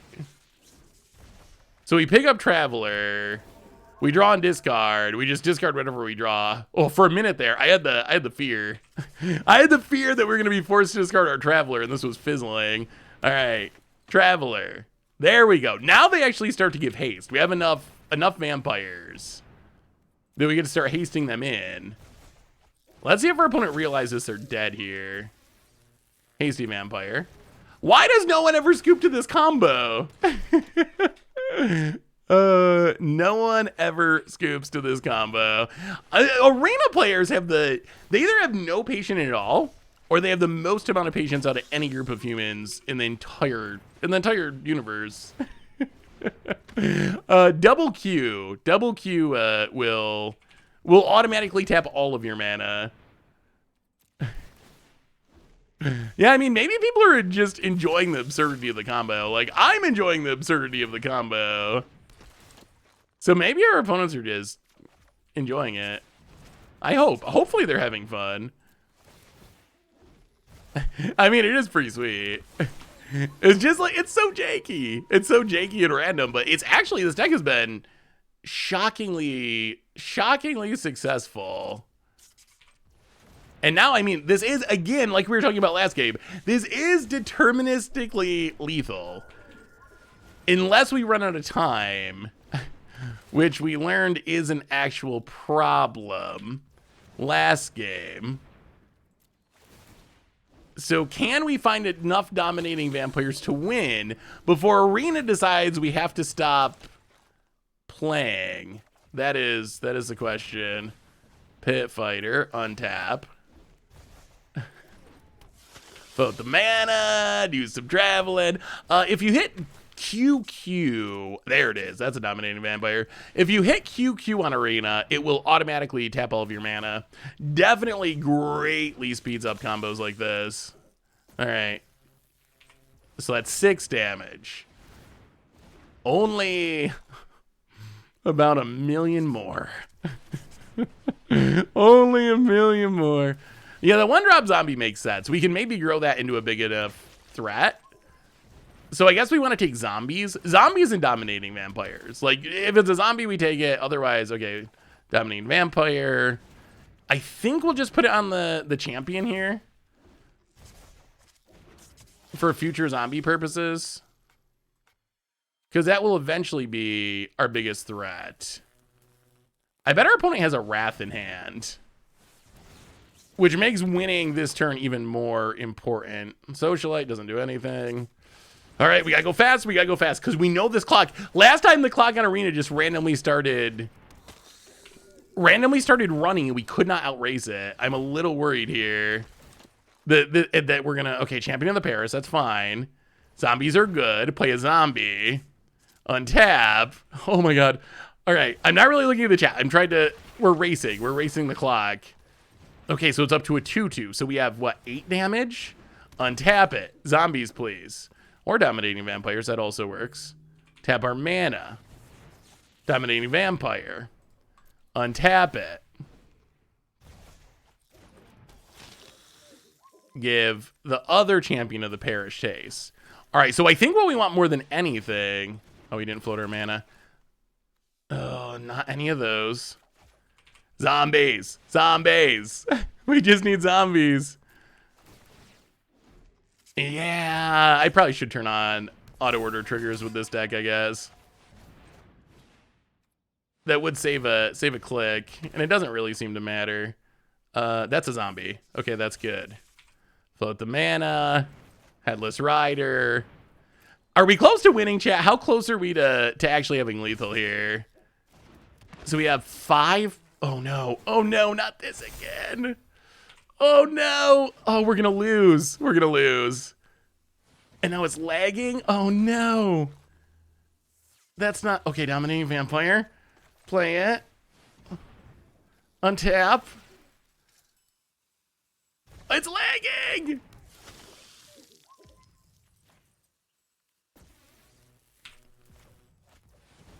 Oh, it's lagging so bad. We're gonna be short. Oh, untap. Zombie, please. All right, that's a zombie. Play it. Untap. Oh my god. I don't know if we're gonna get there or not. Oh my god, it triggers.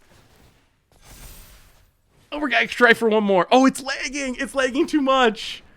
Come on, zombie, zombie, zombie. Okay, zombie. Play it. I think we just gotta go. We gotta go. We gotta go. We gotta go. Go to combat. Oh my, stop lagging for the love of God, Arita. Oh my goodness. Stop lagging. Is it enough? Is it enough? Exacxies. Oh my God.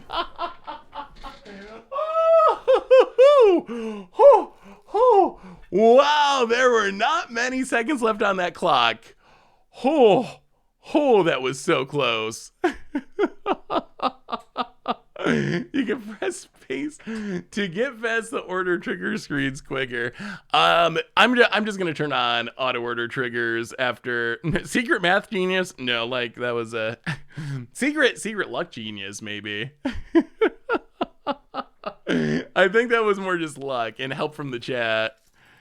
Yeah, I don't know why at the end it was noticeable, right? It wasn't just me. At the end, it felt like every action was taking like a second or two to actually resolve. So I don't know why. Wow, that was really close and scary. All right, opponent. That was a pretty fast combo though. We comboed off quickly. Fatal pushes out. Thought seizes, negates in. Go down to Guardian Idol. Yeah, we could have fired up the Guardian Idol too. That would have been more damage. The only issue was we were so close to running out of time. Yeah, Fatal Push seems really, really bad in this matchup. Oh, you like the Starburst short?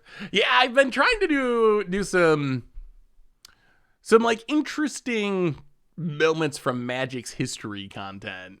And that was one that I thought was pretty interesting.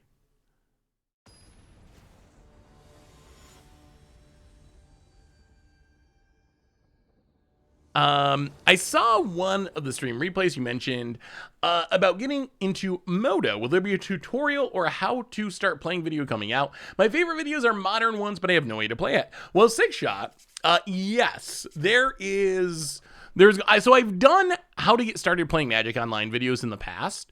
The most recent one is a couple years old though. So it's a little bit old. But I'm working on, we're gonna look at this. I'm working on updating it for 2022. So I'm hoping that that'll be out in the next couple of weeks. So yeah, it's essentially a tutorial from start to finish. this is how you download an account. This is how you get cards. This is how you can trade cards, win prizes, join events. Some tips and tricks as far as gameplay stuff, like setting your stops and combos and stuff that you might not know if you're just first starting. So yeah, so there is one on the YouTube now. Let me see if I can find it. I was actually looking at it because I was thinking about updating it. This is the last one I did, which is from 2020. There are a few changes since then, so it's not 100% accurate anymore.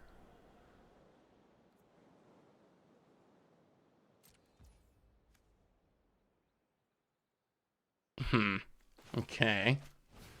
I guess that's annoying. That did ruin our scry. We're definitely not paying 2 to scry through a strict proctor. Wait, does this actually... This doesn't hurt our combo, though, does it? Because Paradox Engine... Oh. So yeah, this is going to make it expensive, isn't it? That might be an issue. Need an archive, please. Don't. And they had the Lotus Field too. Oh my god. Need an archive. Play a Mind Stone. So we're gonna need a lot of mana to combo now. A lot. Because we're gonna have to pay 2 each time. Timing out seems even more likely. Phonocycle Shark Typhoon. I mean, I think we got enough mana that we can still combo through it. It's just gonna... The timing out thing is going to be a problem. Opponent. Yeah, like I think the smartest thing. So coming out immediately, like this weekend, is a video about, it's not the full tutorial, but it's a video about how you can free to play almost Magic Online. And the free loan programs, the free rental programs are by far the biggest ways. Those are number one. There's actually, I didn't realize this until I was doing some research, but there's the card hoarder rental program, which is the one I use. And then there's the mana traders rental program, which I knew existed, but what I didn't realize is they also, this feels like it's probably also a really bad matchup. I didn't realize that mana traders also has a free rental program of up to $7 worth of cards. So if you want to play completely for free and you get the card hoarder free rental program and the mana traders free rental program, that's actually enough that you can build some really solid budget decks or build like a ton of commander decks without spending any money at all. About it. Yeah, this is gonna be tough. I feel like our opponent's just gonna counter stuff while we get beaten down by, oh god, 2 of them. Well, yeah, this is... It might actually be close to concession time. Double Strict Proctor and a handful of God knows what. You know what? I think we are officially to the pay for to scry part of the game.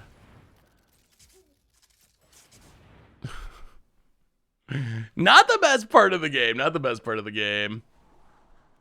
Hedron Archive. So how can we win this? We're going to need to, like, make a ton of mana, draw a Paradox Engine. Oh, God. Opponent's going to have the best hand in the history of Magic. Yeah, maybe we do want the Fatal Pushes with... now that we see our opponent's a Strict Proctor deck, they're really in on stifling their own effects, aren't they? Discontinuity, Stifle, Strict Proctor, like... Name a card that can stop a Lotus Field from sacrificing stuff, and it's going to be there. Yeah. Yeah, Key would actually be kind of nice. Not double Lotus Field. Okay. I mean, we're probably going to Thought Season concede, actually. I think. Thought Seize you. I think we're 0% to win this game. And I don't really feel like getting beaten down for 8 turns while we wait. There's just no way. All right, there's a veto. Sure. I would like to see our opponent's deck, though.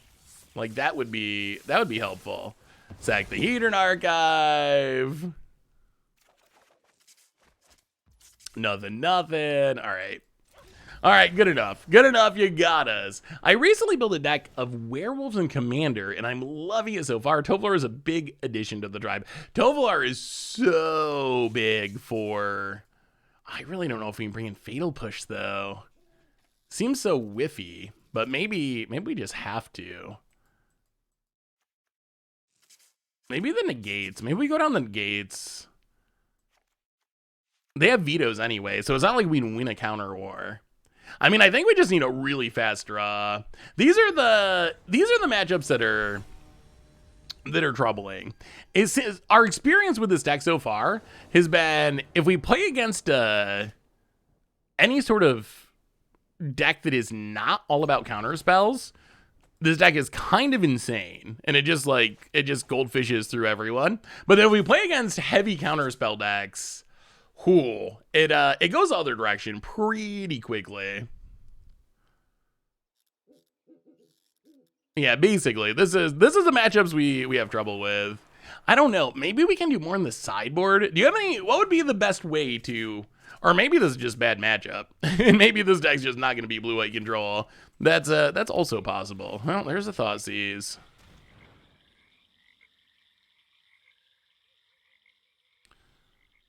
Well, take the Stifle, I guess. We really don't want them Lotus fielding immediately. Gonna need some lands. Come on, lands. I mean, Thoughtseize is good. Fatal Push. It's probably a necessary evil, maybe, because of Strict Proctor, but I'm not excited about it. Well, all right. Guardian Idol is like a land. In our dream world, we just draw land next turn for Karn or Hedron Archive before our opponent can leave up counters, hopefully. I mean, I guess so our opponent's hand actually looked pretty good if they got to keep their Stifle.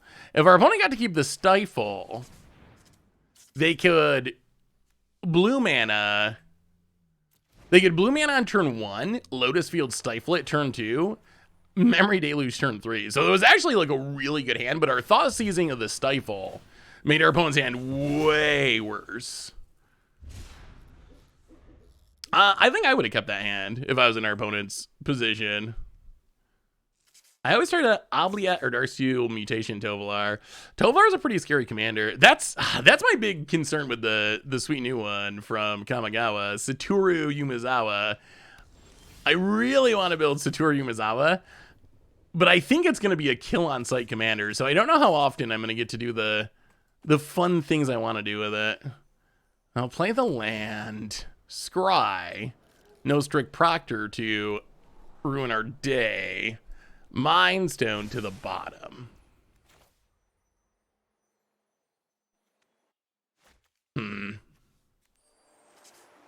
Hedron Archive. A Sararak. Do a bit of scrying.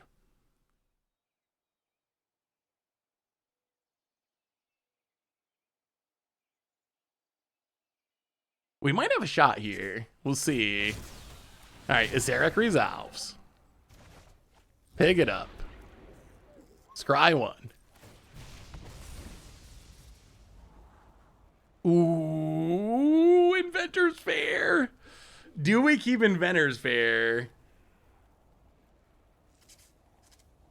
That can get us a Paradox Engine in 2 turns. I mean, I guess we have to.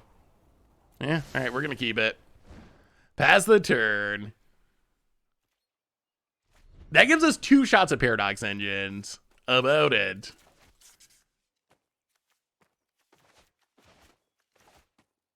Thinking. Plays a land. And passes. Well, play Inventor's Fair. Play Karn. Does it resolve?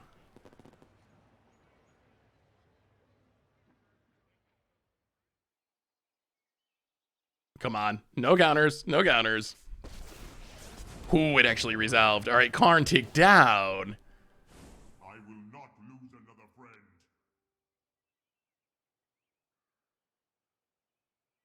friend. I mean, I think it's just Paradox Engine. Take the engine. Might as well as Serac.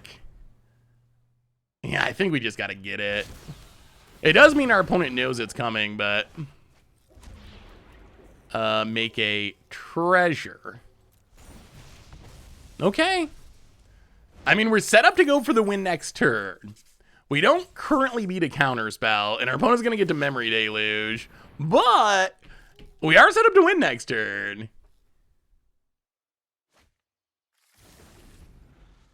Yeah, Godfarrow's statue does seem good about it. Thinking. Oh, this is gonna be close. Come on, can we beat a control deck? Can we beat a control deck? Opponent still not playing the Lotus Field, plays a land. Passes. We gain a life. Mind Stone.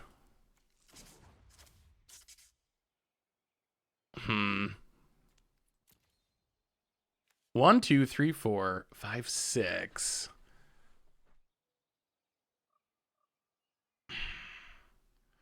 So the way that our opponent actually dies is by us infinitely going through dungeons with a Serac. That's the main win condition, especially with this hand. We also have Ominous Traveler, which wins in a very unique, janky way. All right, get a Karn. Or activate Karn. Probably just taking Godfarrow's statue, I guess. Or Godfarrow's statue, yeah. Take Godfarrow's statue. Play Godfarrow's statue.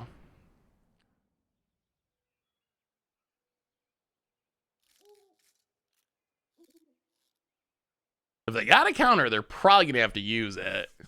I mean, this is really a bait spell. We're trying to use the bait spell to let us eventually resolve this Paradox Engine. Because if we ever resolve that, we just win. About it. This also buys us time to draw like a Thoughtseize. The problem is we can't actually play the Paradox Engine this turn. That is a downside. All right, so opponent has a Archmage's Charm. Counters. Play a Mind Stone. Pass the turn. All right, what do you got, opponent? Please let us resolve this Paradox Engine and win. Yeah, I mean, I guess we just keep playing combo pieces until hopefully we eventually win. Oh my god, Teferi. Oh, but this can untap. Okay. Wow, so they're gonna still counter with a Teferi? Archibald, welcome to the Fishbowl. Thank you so much for your subscription. Big soup cheer for you. Speaking of Arena, did they nerf the daily wins rewards? I don't believe so. I haven't heard. Have they, chat? I haven't heard about them nerfing daily wins. Okay, Lotus Field. We would love to draw Thoughtseize. That would be pretty sweet. Opponent gets to untap 4 mana. We gain a life. That is actually a Thoughtseize. Well, ask and you shall receive. Let's see how many counters they got. Come on. Only one. Please, control deck. Only one counter. Thoughtseize. Oh, we did it. We did it. Oh, they didn't even have a real counter anyway. 1, 2, we can say good game. 1, 2, 3, 4, 5, 6. Okay, so we can take the Stifle. 1, 2, 3, 4, 5, 6. 1, 2, 3. Yeah, take the Stifle. Yeah, that does make Magic much easier. So Paradox Engine.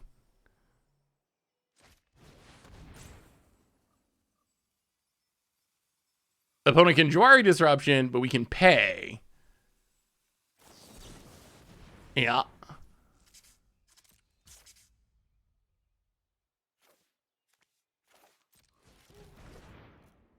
Pay the 1. And now we Acererak until you die. Oh, we can beat the control decks. We can. Yeah, the Stifle would keep us from winning this turn.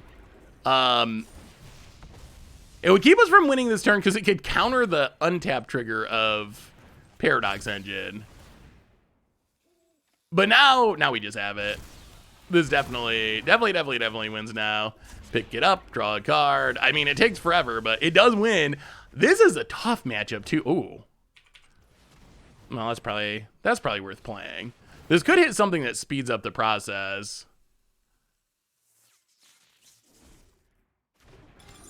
Key. Draft. Demonic Tutor. Discard Fatal Push. And opponent scoops it up. And this deck actually, somehow, some way, was shockingly good. Wow. So I will say, when we were heading into today's games, I was expecting this to be a pretty janky deck. Like, I was hoping we'd, against the odds it, and we'd like, oh, pull off the cool combo once or twice. After playing this deck, though, this deck might actually be legit. Like, this might actually be a at least somewhat competitive deck. Oh, you want to see the deck? This is the deck we have been playing. Yeah, so I found the combo from a best of 1 deck floating around somewhere, and then that's what inspired me to try to build a best of 3 version of it. It's similar to the best of 1 deck, but obviously a little bit different as well. But I'm actually surprised at how good this was. I was thinking this was going to be janky and going to really struggle and get some cool wins, but not be good overall. But we went 5-1. We went 5-1 with Ominous Paradox. The Acererak combo worked. The Ominous Traveler combo worked. The deck just felt really surprisingly solid. I will say, the control matchup is tough. We did show in that last match that we can beat it, so it's not like impossible to beat a control deck, but that is the hardest matchup, because if our opponent can keep us from resolving a Paradox Engine, it's going to be really, really tough. But we got some really fast wins. We got some hilarious wins. The Dominating Vampire, I'm glad that's a card that shows up. The Dominating Vampire wins, absolutely ridiculous. So I gotta say, I kind of love this deck. And I'm kind of glad we played some Historic, and gonna play some more Historic in the future. Aggro's actually pretty easy. We just race and can combo before they can kill us mostly. So what are you gonna play next Thursday? For the next stream? I don't know what the next stream is, but that does, yeah, so check out the deck if you want to jank around and have some fun in Historic. And Historic actually felt fun, so we'll definitely play some more Historic in the future too, because I actually kind of enjoyed those games. So played a diverse amount of matches, played a bunch of different archetypes, so I think we'll definitely do some more Historicing in the future. But anyway, everyone, that brings us to the end of our stream for today. Reminders, yeah, maybe we'll do more Historic on Thursday, we'll see. It seems like people like it and I had fun with it, so more Historic will be coming. Reminders, oh wait, what are we looking at? What is this deck? Oh, this is the deck we were playing against. I see. Oh, I see. Our opponent was asking to see our deck. That makes sense. Yeah, I think the Lotus Field combo is pretty interesting. I don't know if I would want to play a full control version. If I was going to build this and we played on a stream, I would probably build Lotus Field and Stifles and all that stuff, but try to go like Gideon, Emblem, plus extra turn spells, just because, I don't know. We don't play that many just straight up blue-white control decks, but it is a cool archetype. But anyway, everyone, reminders, check out the replay YouTube. That's where everything else is. Oh, Yakoe, you're coming in right at the end, but we'll be back on Thursday with some more fun. Normal YouTube, tons of stuff going up on there. Check out the Budget Magic yesterday. It was a pretty fun one, despite a punt that everyone yelled at me about a little bit, but that's fine. And one more reminder that our sponsor today is Card Kingdom. And if you need a Riki, the history of Kamigawa, Good time for that. Or maybe a Nicole Bolas to crim it up, or an Old Border Naturist game, or whatever. You can get them at cardkingdom.com/MTG Goldfish. Even get a free Goldfish sticker. We got it confirmed. More in stock. They're a different sticker, a new one, but it is in stock. So ask for a sticker if you want one. Most importantly, thank you to each and every one of you. Thank you. Seriously, y'all are amazing and awesome. And I appreciate y'all spending your Tuesday afternoon with me. So we'll be back on Thursday to have some more fun. Until then, have a great Tuesday night. Have an amazing Wednesday, and I'll see you on Thursday. And yeah, I'll talk to you soon.